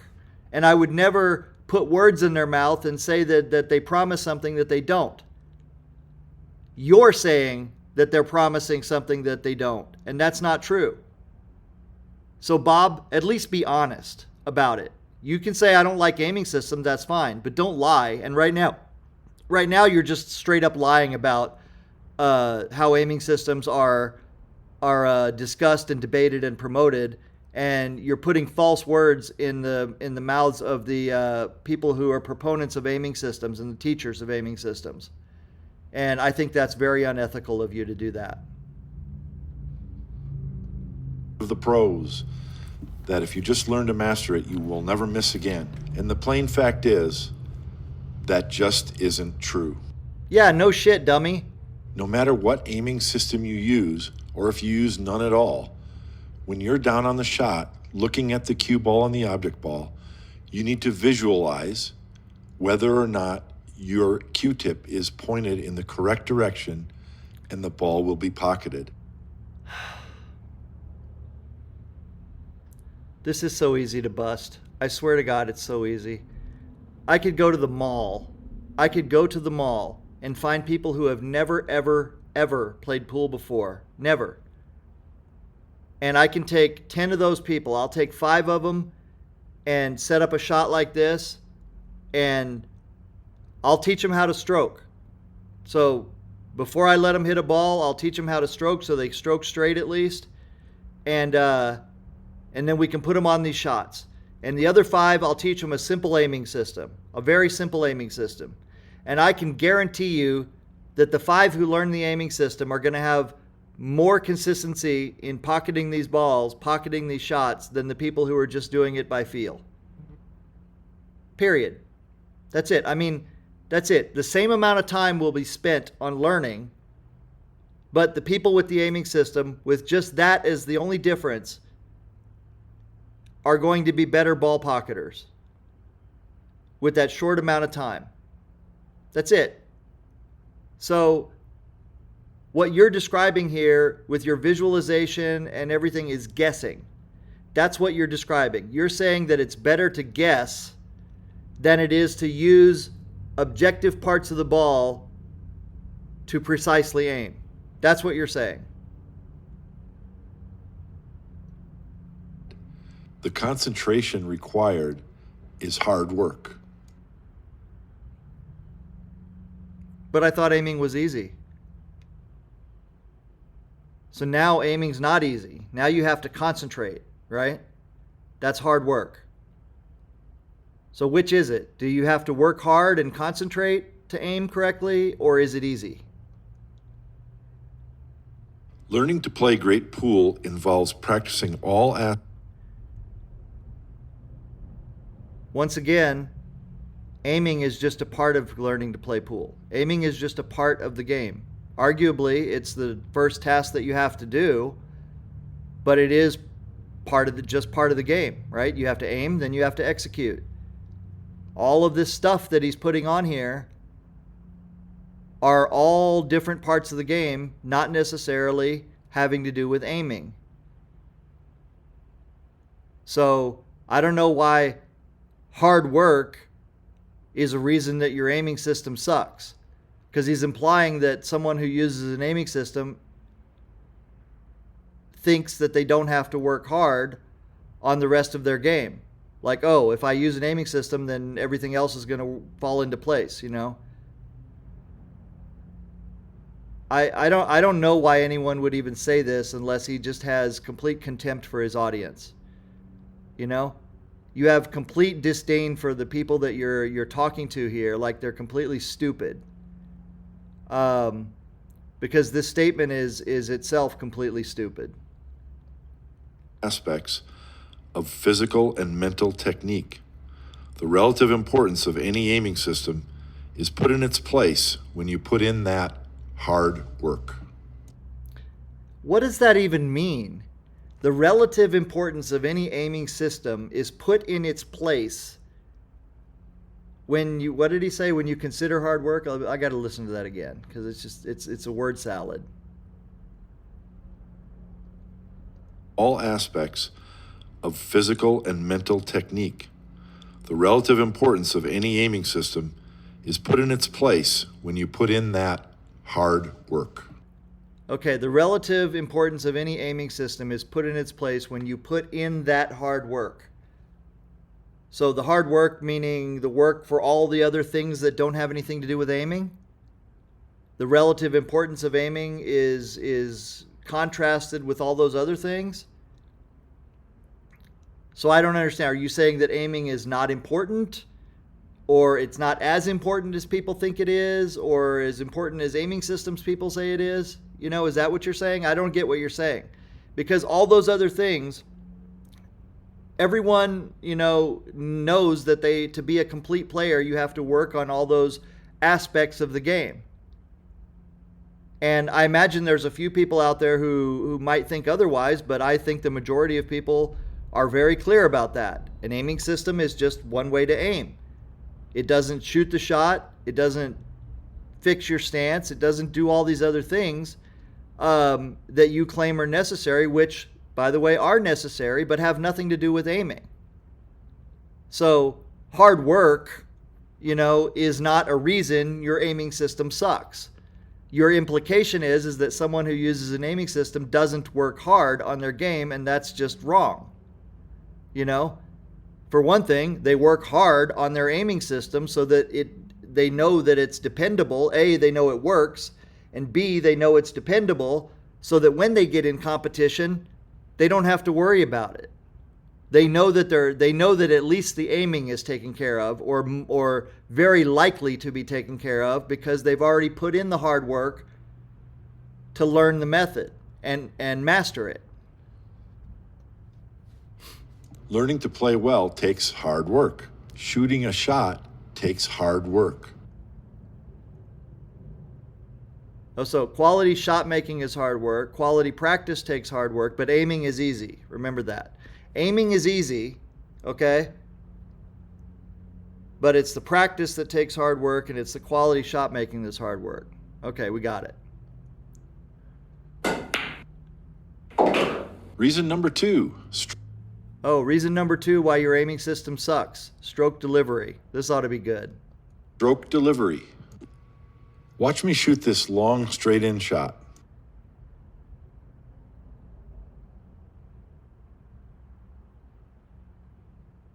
Why did I miss this shot? Is it because I didn't know how to aim? It was a straight-in shot. Why have we gone over this? This has been like the third or fourth time in these top 10. I mean, these 10 reasons are totally stretching, right? But I think like at least 5 of them or something have been like, your aiming system sucks because of execution. How does that even make sense, right? No, you didn't miss the shot because you don't know how to aim. You missed the shot because you deliberately pushed the cue ball offline when you were aimed straight. So it's what we said before. You can be aimed correctly and miss the shot because you pushed the cue ball off of the shot line. Duh. That has nothing to do with aiming. Nothing at all to do with aiming. If you're on the correct shot line and you miss, then you missed because of your stroke. You didn't miss because you were aimed wrong. So stroke delivery has absolutely nothing to do with an aiming system. Except when you use an aiming system and you know that you're on the correct shot line, now you can focus on your stroke delivery a little bit more than if you're worried about whether you're on the right shot line or not. So if you guess aim, if you feel aim, and you don't feel that you're right, or your subconscious doesn't feel that you're right, then you might start moving and doing some body English and things like that. Or you might be unsure, you might have a hitch in your stroke, or you might short stroke it consciously. However, when you know that you're aimed correctly, then you can go down on the shot and focus on delivering the cue straight. So an aiming system can definitely help you to stroke straight. It can straighten out your stroke to some degree. But it will not. Just because you learn an aiming system doesn't mean that you're going to develop a good stroke. And it doesn't mean that you're going to have a good stroke in all situations, in all pressure situations.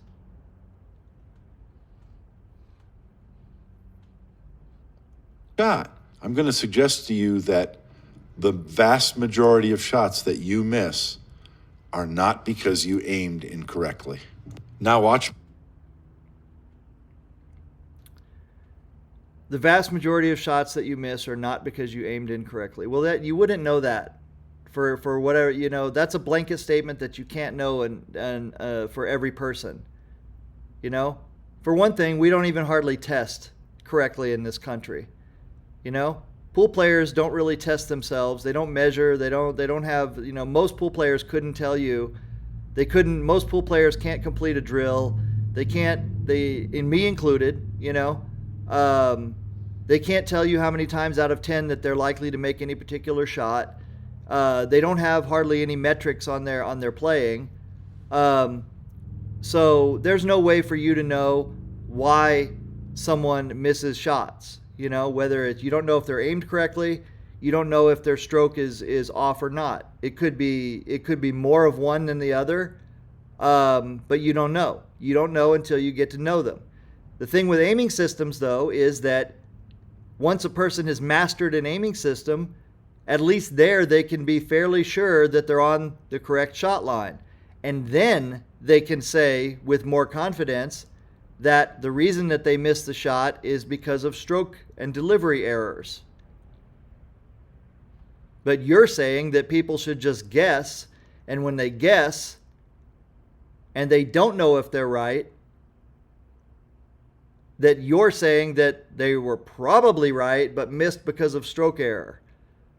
But what you're missing is that your subconscious also knows a lot of the time when you're not on the shot correctly, and your stroke error can come from that. So sometimes when you are on the shot correctly, your muscle memory kicks in and you try to second guess yourself, and you try to spin it in, or you try to add a little juice, or your stroke gets a little hitch in it or something like that. So all those are factors in why you might miss.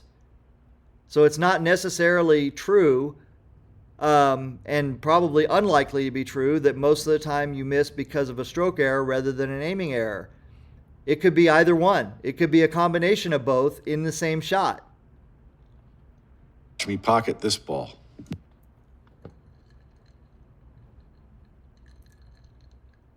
Well, that was much better, but it still wasn't a good quality stroke delivery. By the way, in both of these shots, I stroked the ball with my eyes closed. Too much attention paid to aiming systems can tend to make a player results-oriented.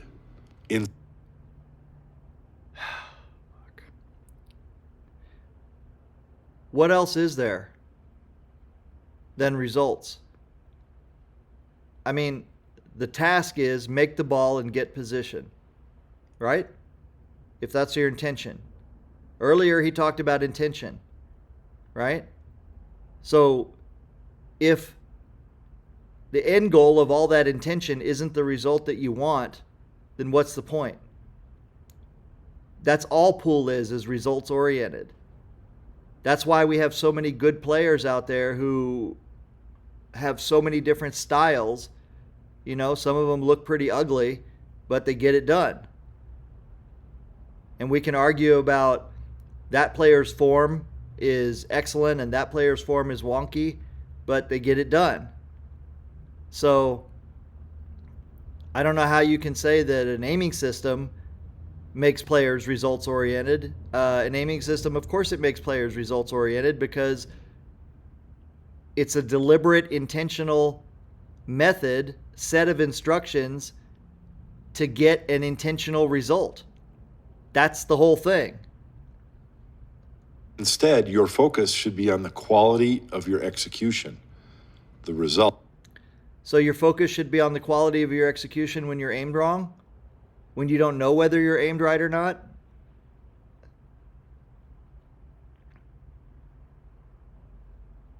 I mean, what is it? Right? Of course you should focus on the quality of your execution no matter what. When you're down on the shot, you've picked a shot line however you've gotten there, so of course you're going to focus on the quality. That has nothing to do with the aiming system. Nothing at all. Right? So however you've gotten to the shot line, you've got to deliver the stroke, the proper stroke and the proper speed with the proper, if you want to use spin, the proper spin, and so on, right? But that doesn't have anything to do with your aiming system. Now, the only place it has something to do with your aiming system is if you have a good aiming system that you know is dependable, now you can really focus more on the quality of your stroke.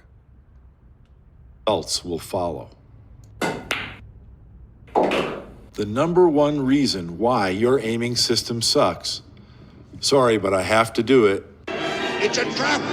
Thank you, Admiral Akbar, but let's take a closer look at this trap. Over the years, I've encountered too many players who seem to subscribe to the following logical syllogism. Oh, good. Premise number one, misses are caused by faulty aim. Some misses are caused by faulty aim. Okay? Some misses. No aiming system proponent has ever said that all misses are caused by faulty aim. Okay? No aiming system proponent has ever said that. Never. So this is another example of this guy putting words in our mouth that are not true. Okay? Some missed shots are caused by incorrect aiming. Okay? Some shots are missed because the player is aimed correctly but doesn't know whether they're aimed correctly and isn't sure that they're aimed correctly, and they will throw the ball offline trying to second guess themselves and spin it in or do something, that they shouldn't be doing because they're not certain. Sometimes people will aim wrong and still be able to make the ball because they threw it in or spun it in or did something to get the cue ball to react differently with the object ball that sends the object ball in the right direction, even though the straight shot aim wouldn't have made it. So let's continue. Okay, so here he is. He's putting words in our mouth here, right? And he's saying this is how we think, or this is how some players think that try aiming systems. The reason they want to try aiming systems is because they think these things, but this is absolutely not true. So let's continue. Aim. Premise number 2, aiming systems guarantee correct aim. So, this one is a little bit tricky because an aiming system that is accurate will result in the correct shot line, the correct aiming line where you're going to send the cue ball down. That's the same as ghost ball, right? If I use ghost ball, if I've imagined the ball correctly in the correct spot, then I should be able to get down center to center cue ball to center ghost ball, and be in the correct position to make the ball, at least on paper, right? Discounting contact-induced throw or humidity or whatever, right? The on-paper shot line would put me in the dead nuts perfect shot line if I was able to imagine the ghost ball correctly. So the same thing applies with an aiming system, right? Any other method of aiming. If it can be shown that a consistent application of the instructions leads to a consistently accurate shot line, then premise number 2 here would be correct. Okay? Now, what he's trying to say, though, is that we're promising that any use of the aiming system will guarantee correct aim, and that is incorrect. Just like anything else, it's input and output. If I have the wrong input, then I have the wrong output. So I'm going to take a moment and show you what this means before we continue with this. We're almost done here, by the way. I can't believe this has been like 3.5 hours, but it has to be because, they put this stuff up on here and people watch this and they come away with the wrong conclusions because it's well presented in a sense, well edited. I should do this. I should spend time editing this, but I don't have time for that because I've got like 3 or 4 companies now. But I hate to see this without an answer, so we're answering it. Maybe nobody will watch this. I don't know, but we're putting it up anyway. I am. I say we, me, and all the personalities inside. So anyway, let's go to the table real quick and look at this. So premise number 1: missed shots are caused by faulty aim. Some are. Premise number 2: an aiming system guarantees correct aim. Now, this is all in context of him saying it's a trap, okay? So we'll come back to that in just a moment. But I'm going to go on premise 1 and 2 real quick and show you what I think.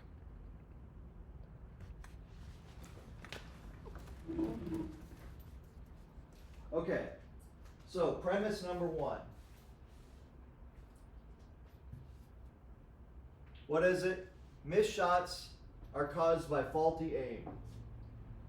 Well, if you stroke straight on this ball right here, dead straight, it missed because I was not aimed correctly to make it. So clearly premise 1 can be said that some missed shots are caused by faulty aim, right? That's clear. We see people all the time that have a good stroke that don't aim right and they miss the ball. And we see people that have a wonky stroke that don't aim right and they make the ball. So you see there, I got down, apparently I had a good shot picture, right? And then what he's saying is that sometimes you'll get down like this and you'll do something like that, push it out of the way and not make it. Or you'll get down here and you'll aim it and it'll be aimed wrong. Or you could aim it too thin, for example. Miss it on that side. So aiming, shots are missed sometimes because you're aimed wrong, sometimes because you stroke wrong, and sometimes it's a combination of both. Sometimes you can be aimed almost right and use the wrong spin and miss. Whereas if I was aimed almost right there, so in this situation I'm aimed right here at the rail, but I'm going to use outside spin, and look how close it got to that. Now watch this, I'll do it again. I'm aimed right here.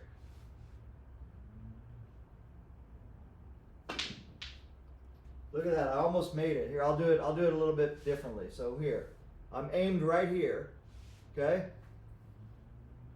Watch me spin this ball in. Now all I'm going to do is use right spin.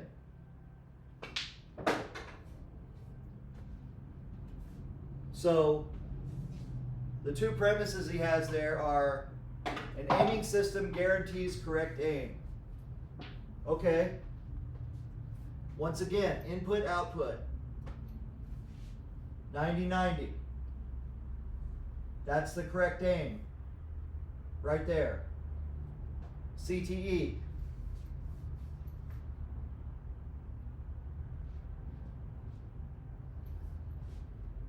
That's the correct aim right there.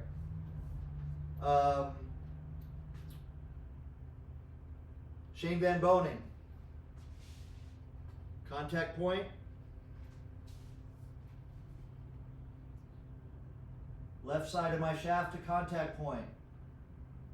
That's the right aim. So there's 3 aiming systems right there that guaranteed me the right aim. Guaranteed me the shot line. Now, if I take, let's take 3 shots here.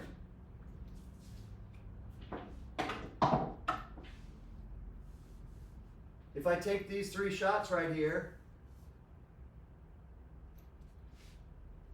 right aim line, that's center to edge and edge to A. This is center to edge and edge to B. Correct shot line. This is center to edge and edge to A. Edge to C. I think that's the right shot line. This is center to edge, edge to edge. Let's see.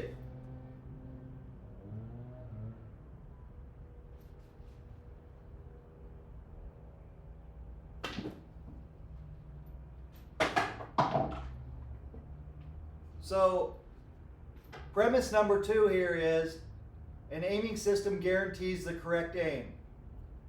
Well, from my perspective as an aiming system user who has a decent mastery over it, over at least one of the systems, I would say that correctly using it guarantees me the correct aim. So I would say that premise number 2 is something that I would say is true. But I would add an aiming system properly used guarantees correct aim. Okay? An aiming system properly used guarantees correct aim. Just like anything else that needs to be properly used to guarantee the result when properly used. Okay? Just because you know of an aiming system or you use a little bit of it doesn't mean that it's going to guarantee you correct aim. But using it correctly absolutely will guarantee you correct aim. Now somebody's going to say, well, using anything correctly, guessing correctly will guarantee you the correct aim. No, it won't. Guessing correctly obviously will guarantee you the correct aim, but guessing incorrectly will guarantee you incorrect aim. So there you go. So if you have a set of instructions that are objective, that use objective references, then you're going to get to the correct aim more often than you will another way. That's my opinion on it, and actually I think that's proven to be true. Okay, continuing on.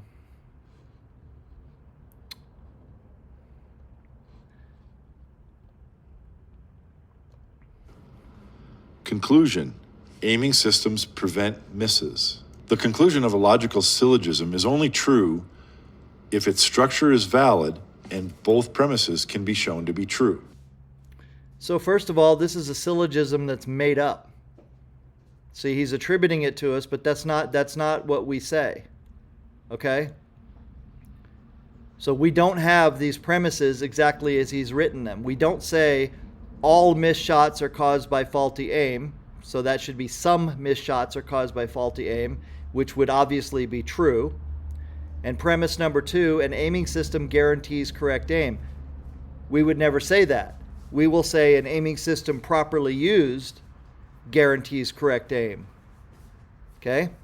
And then the conclusion, also, we would not say that because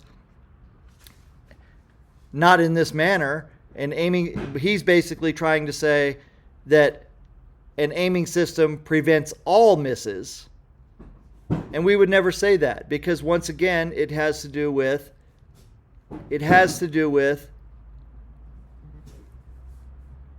how it is used. So an aiming system properly used does prevent misses because it solves part of the problem of the shot, which is to correctly aim. So since aiming is something that you have to do first, it follows that if you have correctly aimed, then you have the next thing that you have to do is correctly execute. And if you know that you're correctly aimed, it makes executing a little easier, and therefore in the aggregate it's going to prevent misses. Because if the contrast is true, if the opposite is true, that guessing leads you to incorrect aiming more often than not guessing, then it should follow that if you guess incorrectly and you stroke straight, you will miss those shots. So you're going to miss more shots when you're just aiming by guessing than you are when you're using a deliberate and accurate system, assuming that your stroke is straight, right? So if we assume that the stroke is straight, that part of it's taken care of, then it's just it's absolutely logical to say that the method that is more accurate, that more often and consistently produces the accurate shot line, is going to prevent misses. But we're not going to say that aiming systems in general prevent all misses. Okay? So the syllogism, the thing that he's trying to build here, this is what we call a straw man. He's arguing against something that we've never said. So let's finish. So let's look at premise number 1. Are missed shots caused by faulty aim? Certainly they are, but not all missed shots. So we've not said all missed shots. A shot can be aimed correctly and so once again, to be clear, we have the premise that he put up here is nothing that we've said. It's a straw man. So he's arguing against, he's putting words in our mouth, creating a straw man, and then arguing against what he says the straw man said. That's not what we said. We have never said that all missed shots are caused by faulty aim. Okay? So this is a really bad way to argue here, and unfortunately it works on people who don't know both sides of the argument. And so if you're watching this, don't let this dissuade you from exploring aiming systems if that's something that you feel like you want to try for your game and be more accurate. So we have never said that all missed shots are caused by faulty aim. So this premise that he put up is nothing that we've said. Just want to be clear. Still missed. We saw that in reason number 2. And likewise, a shot can be aimed wrong and still pocketed with a faulty stroke delivery. Premise number... Which, by the way, is something that we have said constantly. I did a video on this like 10 years ago. about aiming wrong. I did a whole video, like an hour or 2 hours on showing people how you can aim wrong and still make the ball.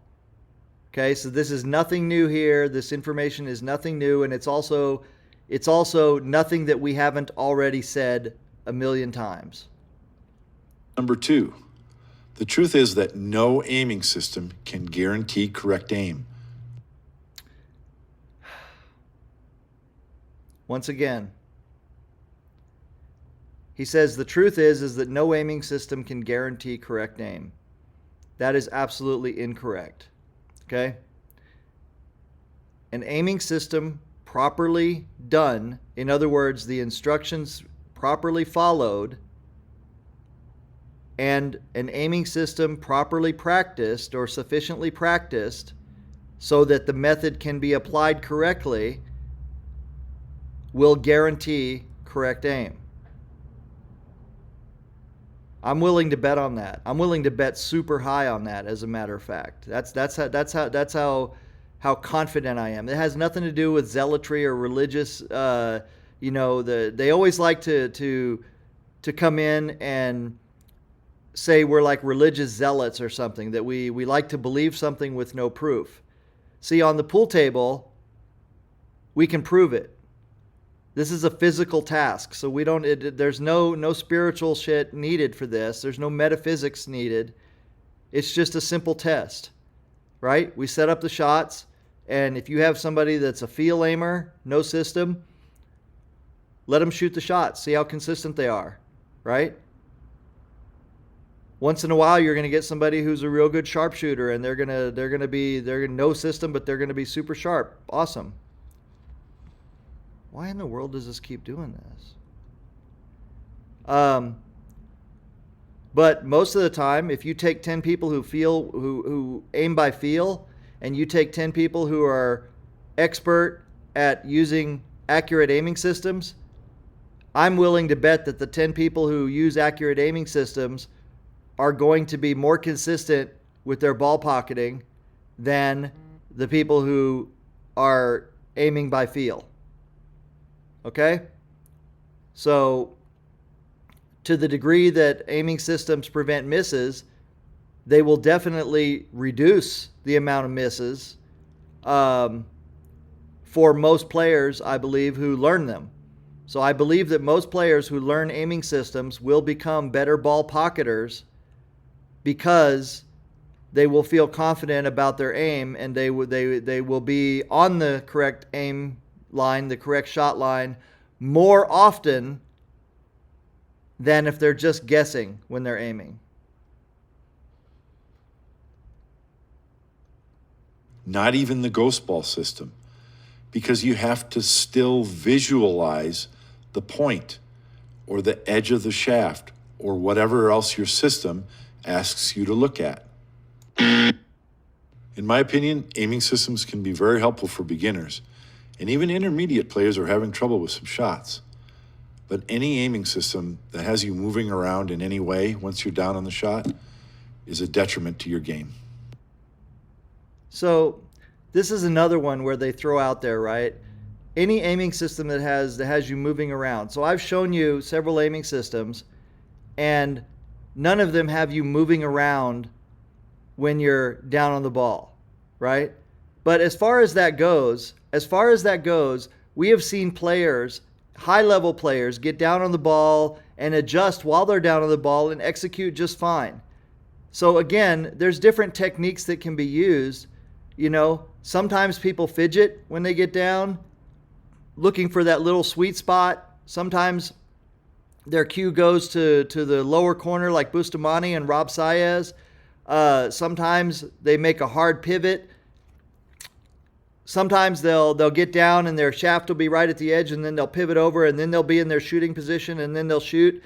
But almost every player isn't moving around laterally, doing all kinds of crazy stuff when they're down on when they're doing their pre-stroking, getting ready to shoot. So this guy, Bob, he's confusing the steps to get into that position with being in that position. So The steps for CTE, for example, are center to edge, edge to whatever, eyes to edge, find center, go down to shooting stance. Boom. There you go. You're in it. Now, Stan will say now you can double check it. There's a couple little extra sight points you can double check if you want, but you don't necessarily need to.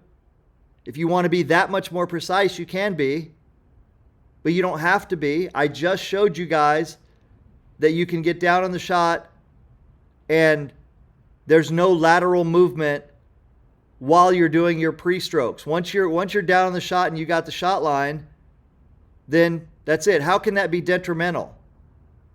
I would like to know how that can be detrimental, right? All the things that he said in this video that you have to do. You have to be still. You have to stroke straight. You know, you have to visualize. All that stuff can be done the same way and still use an aiming system. So how is that detrimental? If an aiming system gets you to the shot line consistently, how is it detrimental? Let's take a look.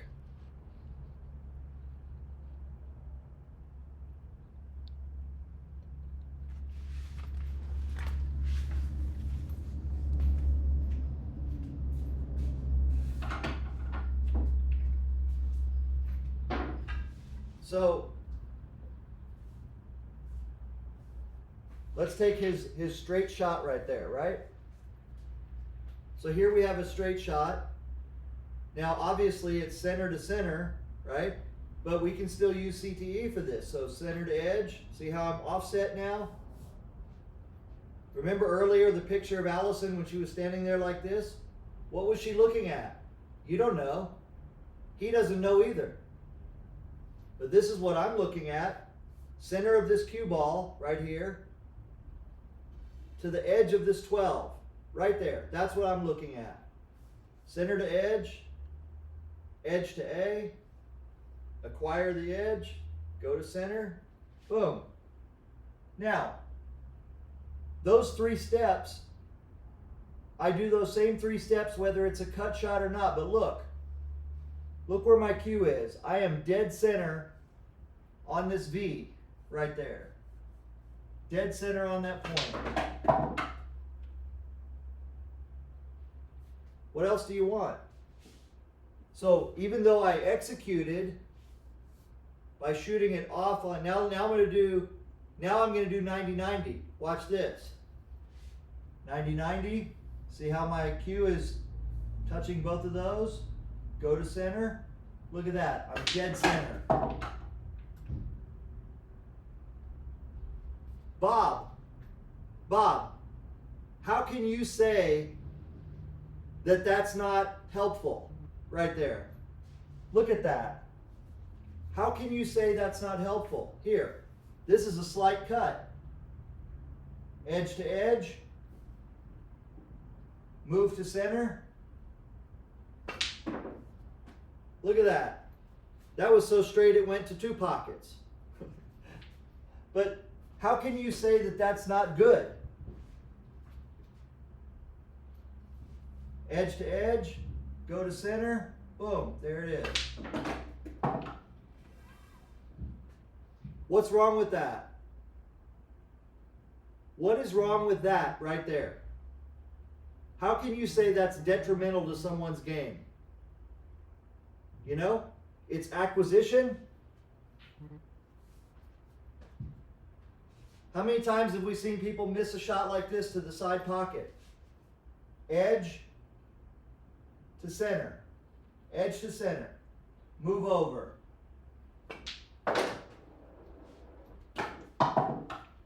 What's wrong with that? Let's do it here. Side pocket. Notice I'm not walking around over here to find a contact point. I'm going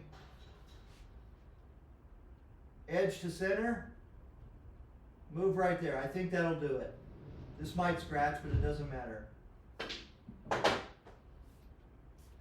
That's it. Let's see if we can do it a little crazier. This one's going to be edge to edge. Edge to inside edge. I think that's too much.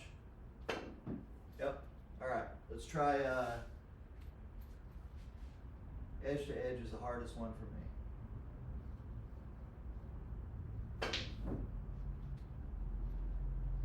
That one might have been a little too ambitious. Here, let's put it here. What is that? Almost a 90-degree cut, right? Let's use centered edge on this one. Centered edge, edge to edge, boom, boom, boom. Okay, there it is. Nope, this is the one I hate the most.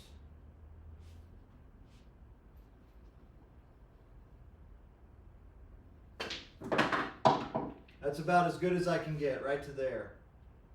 But think about that for a second, right? I didn't have to come over here and look for, I didn't have to come all the way over here and look for a contact point. I just have a key. So what is wrong with having something that I can just come up here and go boom to go to the corner 90-90. Sorry. Now I'm getting a little ambitious here.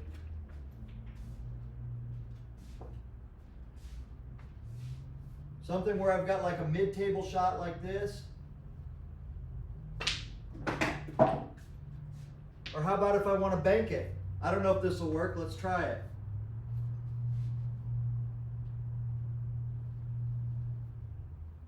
Actually, I think the bank on this one is going to be this way.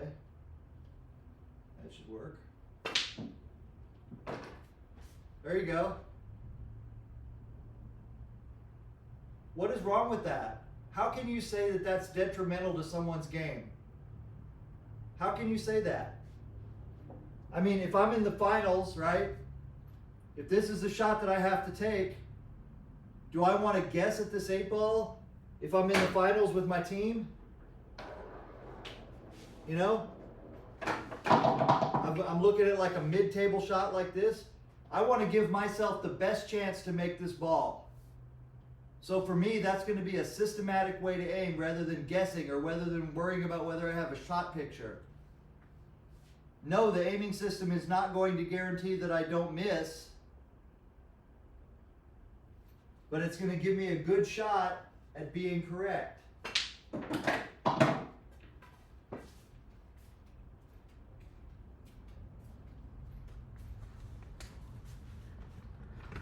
So, you know, in conclusion, dude, your top 10 reasons why your aiming system sucks is just a hit piece that really, even though I'm glad that you're making some videos and trying to help people play better pool, I think that you could have picked a different target than aiming systems.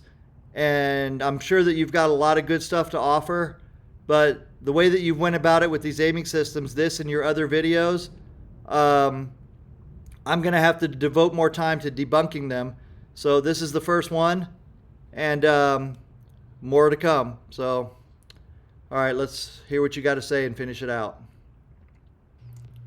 So we can easily conclude that no, aiming systems do not prevent misses. Again, we've never said that aiming systems prevent all misses, but aiming systems do reduce misses. And I think that they reduce misses considerably. So you can take that for what you want, but I'm pretty sure I can prove it. In my opinion, the best that we can say is that some aiming systems can help you to get close while you're standing up and aiming the shot before you align your cue. Again, this is the kind of statement that someone makes who doesn't use the aiming systems. Someone who doesn't know how to use them. I've not seen a single thing that shows that he knows how to use any of these aiming systems. He's just making a general conclusion about aiming systems in general without you know, knowing exactly what he's saying. He says it gets you close when you're standing up and everything.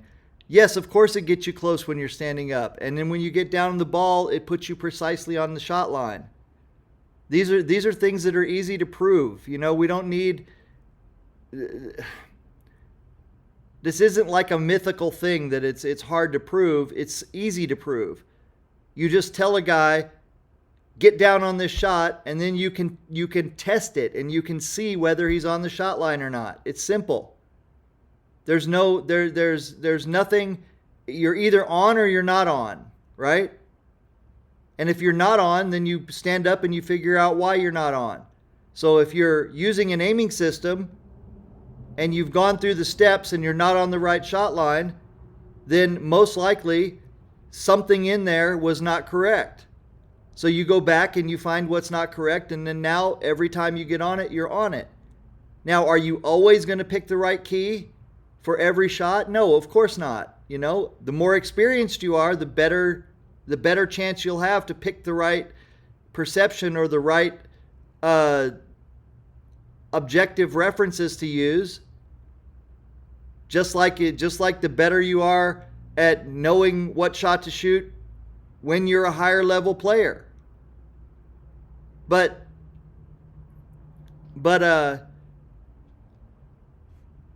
we have never said that aiming systems prevent all misses. What we have said, and what I will argue, is they reduce misses considerably for people who know how to use them correctly. So, and before you get down on the shot. And that some aiming systems, such as Shane Van Boning's edge of shaft system, can help you check your aim when you're down on the shot and preparing to shoot the ball. See, this is what, you know, these conclusions, he goes, the best we can say is that some aiming, no, this is not true. The best we can say is that accurate aiming systems are exactly that. Accurate. They produce an accurate, no imagination shot line. And when I say no imagination, I mean that sometimes when you get down on a shot using an aiming system, you don't know if it's right or wrong. You don't have a shot picture because you haven't shot that shot a million times. And you have to trust the aiming system that it gave you the right shot line. And then you find out, damn, it did give you the right shot line. You know? And when you do it enough times, you figure out that this isn't a product of guessing. It's not a product of getting close and then guessing your way into the right shot line. It's a product of an unbiased set of instructions that used properly put you on the right shot line, which you learn to trust because it's proven to work. And you know that because you've practiced and you've put in the hard work to make sure that you're applying it correctly. And when you know that when you apply it correctly, even to a shot that you have never tried before, you have a very good chance, the odds are, that you're going to be on the right shot line. That's the power of the aiming system. No, it's not something that's just for beginners or just for struggling intermediate players, you know? Why don't you accept that maybe there's a different method out there to do something that is actually an improvement to pool. It's an enhancement to pool players. It's a tool that they can use. You say visualize the shot or get shot pictures. Those are tools as well. You're just telling people use those and not the other tools. Think about that for a second.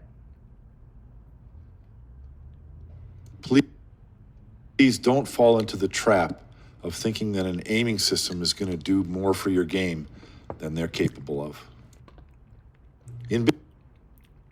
Please don't fall into the trap of thinking that an aiming system is going to do more for your game than they are capable of.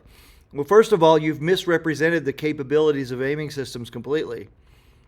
So because you've misrepresented it, you've set up a straw man to tell people that aiming systems proponents tell people that aiming systems are capable of doing a lot more than we say they are, right? We don't say those things. You say those things. Aiming systems do exactly what they say they're going to do. The good ones, the accurate ones, put you on the shot line. The correct shot line. That's it. Center ball, correct shot line. If you want to use spin, you adjust. You want to use different speed or you need to aim differently for some reason, you adjust.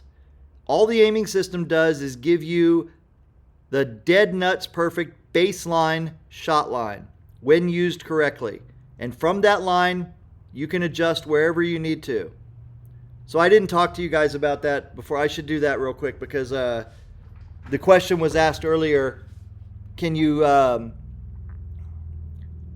aiming system tell you how to shoot to different parts of the pocket? So very quickly, let's look at that. So very quickly, looking at that, if we take a shot like this right here, and I say center to edge, edge to B, there's my center pocket shot line. Now, since I can see that and I can project the ball there, then if I want to go to this side of the pocket, for example, then all I have to do is back it off a little bit this way. And now I got to that side of the pocket. Now, and that adjustment was incredibly tiny. So the same thing applies here. Center to edge, edge to B. That's my center of the pocket. But now if I want to be on this side of the pocket, then all I have to do is just make a tiny little adjustment. So that was closer to the center. Center to edge, edge to B. I can't even force myself to go to the other side of the pocket. But if I want to,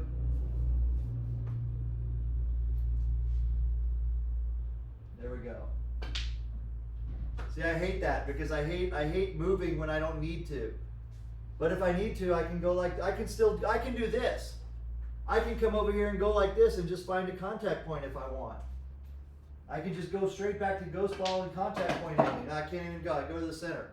But the fact is that you can adjust because you have a baseline to use from. So if I want to train myself what adjustments that I need to do, how small it needs to be or whatever, I can train that. But you're not going to tell me that getting on the dead nuts center ball line is worse than guessing where I need to shoot at. Think about that. How many times have I said think about it?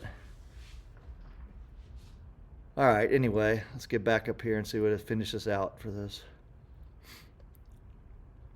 Business, there's a principle called the law of diminishing returns. Oh boy, here we go. And we can apply this principle to pool.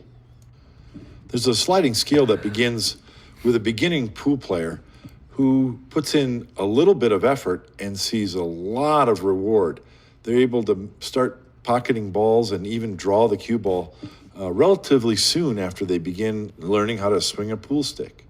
So there's a very big reward for a little bit of effort. As a player advances in skill, they continue to learn, but it takes more effort to achieve a slightly smaller reward than when they were a beginner. The advanced player begins to suffer greatly from the law of diminishing returns. It takes a lot of effort for a little bit of increased performance. And then I can't even imagine how much effort it takes for a pro player to improve from a high 700 Fargo rating to a low 800. But the reason I bring up the law of diminishing returns is that I've seen far too many intermediate players and even advanced players who get bogged down by focusing their attention and their effort on areas of their game that are not likely to bring very much improvement.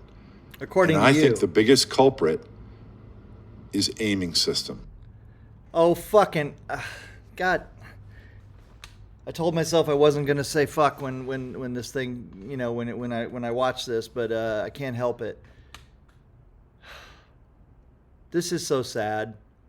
It's so fucking sad that these guys have made a career now out of disrespecting aiming systems. It's just so rotten and so awful, and in my mind it's fucking evil.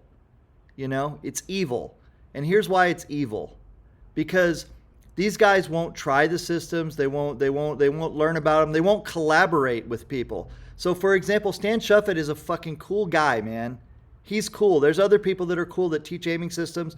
You know, none of these guys will go and powwow with these, you know, they won't go and have a discussion. They won't get on a pool table with the people who are proponents of these aiming systems and work it out and say, what's good about this? What do we like? What do we not like? Can we test it out? You know, there's very few of these guys that do this. They would rather sit there and criticize and make videos like this and make these blanket statements that are just simply not true, but present them in a way, packaged in a way where it makes the, edited in a way where it gives them an air of authority. And then they'll have, you know, a certain part of the people go, oh yeah, well I was interested in naming systems, but now I'm not. Thank you very much for keeping me away from them. You know, this is such bullshit, right? It's such bullshit. An aiming system is a tool. That's it. It's a freaking tool. It's a technique for helping to get to the shot line. That's it. It's a way of visualizing and seeing perceptions that get you to the shot line. That's it. It's no different than Ghost Ball, except that they are more precise. That Ghost Ball is an aiming method. It's an aiming system. It's just not an accurate one. When you're talking about using visualization.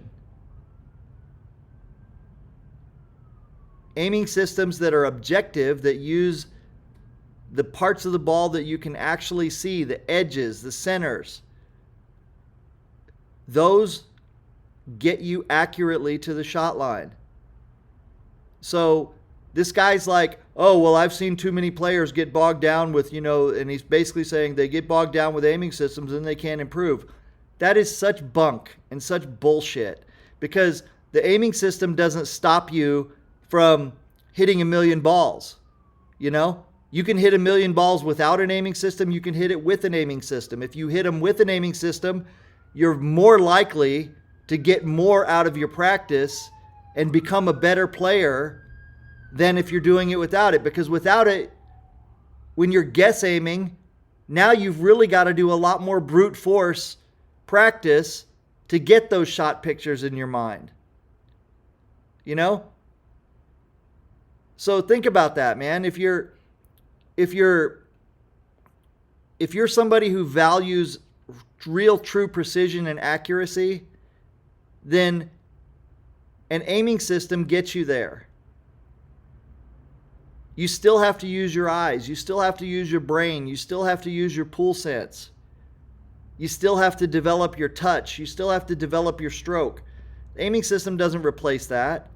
It only aids you. It's only a tool in your toolbox. You know? Just like learning the proper technique to draw or follow or keep your cue level or any of that other stuff, or even the equipment that you use. Those are all tools. The diamonds are tools. Diamond systems are tools. So this is complete bunk and BS what this guy's saying. You know, I've seen too many players get bogged down here. Law of diminishing returns and everything. You guys ever heard of the Fosbury flop?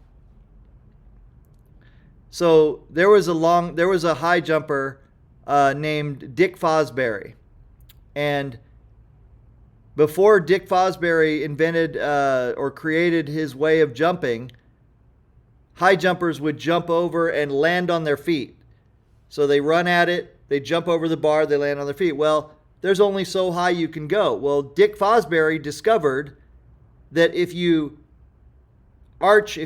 run towards the bar and you make a half turn and go over backwards and land on your back, that you can actually jump higher. You can clear a higher bar. So he introduced that into high jumping, and at first he was laughed at, but then he broke all the world records, and then everybody started doing it the way he's doing it, and that's the way we do it now.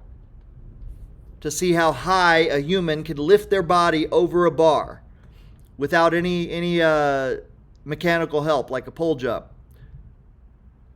So I don't see why these guys like Bob, who's been in pool for 40 years, can't open his mind and say, maybe somebody discovered something that's really beneficial and really useful, more than I think it is. because he clearly doesn't think much of aiming systems. But my question is, if John Schmidt, Allison Fisher, Gerda Hofstetter, Stevie Moore, all these other pros can go to Stan and get benefit out of these aiming systems, then why can't Bob? Why is Bob's opinion that aiming systems don't work, or that they're only marginally beneficial, that they only get you close? You know, he doesn't know that. He doesn't know that. That's just bullshit. He's parroting someone else's bullshit. But why can't he make the trip to go see Stan? Bob's been in pool 40 years. Stan's been in pool 40 or 50 years. Why can't these two old guys get together and compare notes and maybe come to a different conclusion? Instead, it seems to be easier just to sit here and make a video lying about what aiming system proponents have said, putting words in their mouth that they haven't said, gaslighting them, and you know, just putting up straw man arguments that are just not true, that we have not said, misrepresenting what aiming systems can do, misrepresenting what aiming systems are even about, you know, all that other stuff about stroke and stance and being still and all that. Aiming systems have nothing to do with that. But they are all things that you can do and use an aiming system. All things, you know, all those good techniques, staying down, being still, visualizing the shot, all of that you can do and use an aiming system. So what's the problem? The problem is guys like this who dismiss something out of hand and try to tell you not to use it, not to explore it, because in their opinion, the benefit that you get is negligible at best, and it will hold you back. They lie and tell you that stuff to try to get you to not try something that might help you and might help you enjoy pool more. You know? And I'm going to go out on a limb and say in aiming systems, the good aiming systems will help you. You know? In my experience in these last 20 years, I've rarely run across anyone that I've shown aiming systems to who has told me that it did not help them. I can't think of anyone, as a matter of fact, you know? So there you go. But I can think of a lot of people that have immediately started pocketing at a higher level after learning an aiming system, even learning the basics of an aiming system. So there you go. All right, let's finish this out. What does he got to say? Please don't fall into this trap. And those It's are not my a trap. top 10 reasons why your aiming system sucks. I suspect that this video may elicit some strong emotions. If you think that your aiming system has helped your game, please feel free to let me know in the comment section. But let's keep the discussion civil and polite. Thank you. Did you know that my book, A Shortstop on Straight Pool, Oh, we're comes selling with a book? USB drive key that has over 200 video clips demonstrating various break shots from everywhere on the table, along with more clips showing how to manufacture break balls, safety play, and... So, should we discount everything that came before the pitch for the book? If you think about it, right? Does selling a book negate everything that the guy said before? Think about that for a minute, you know? I think you could sell the book without knocking aiming systems. But anyway, first of all, it's not a trap, you know?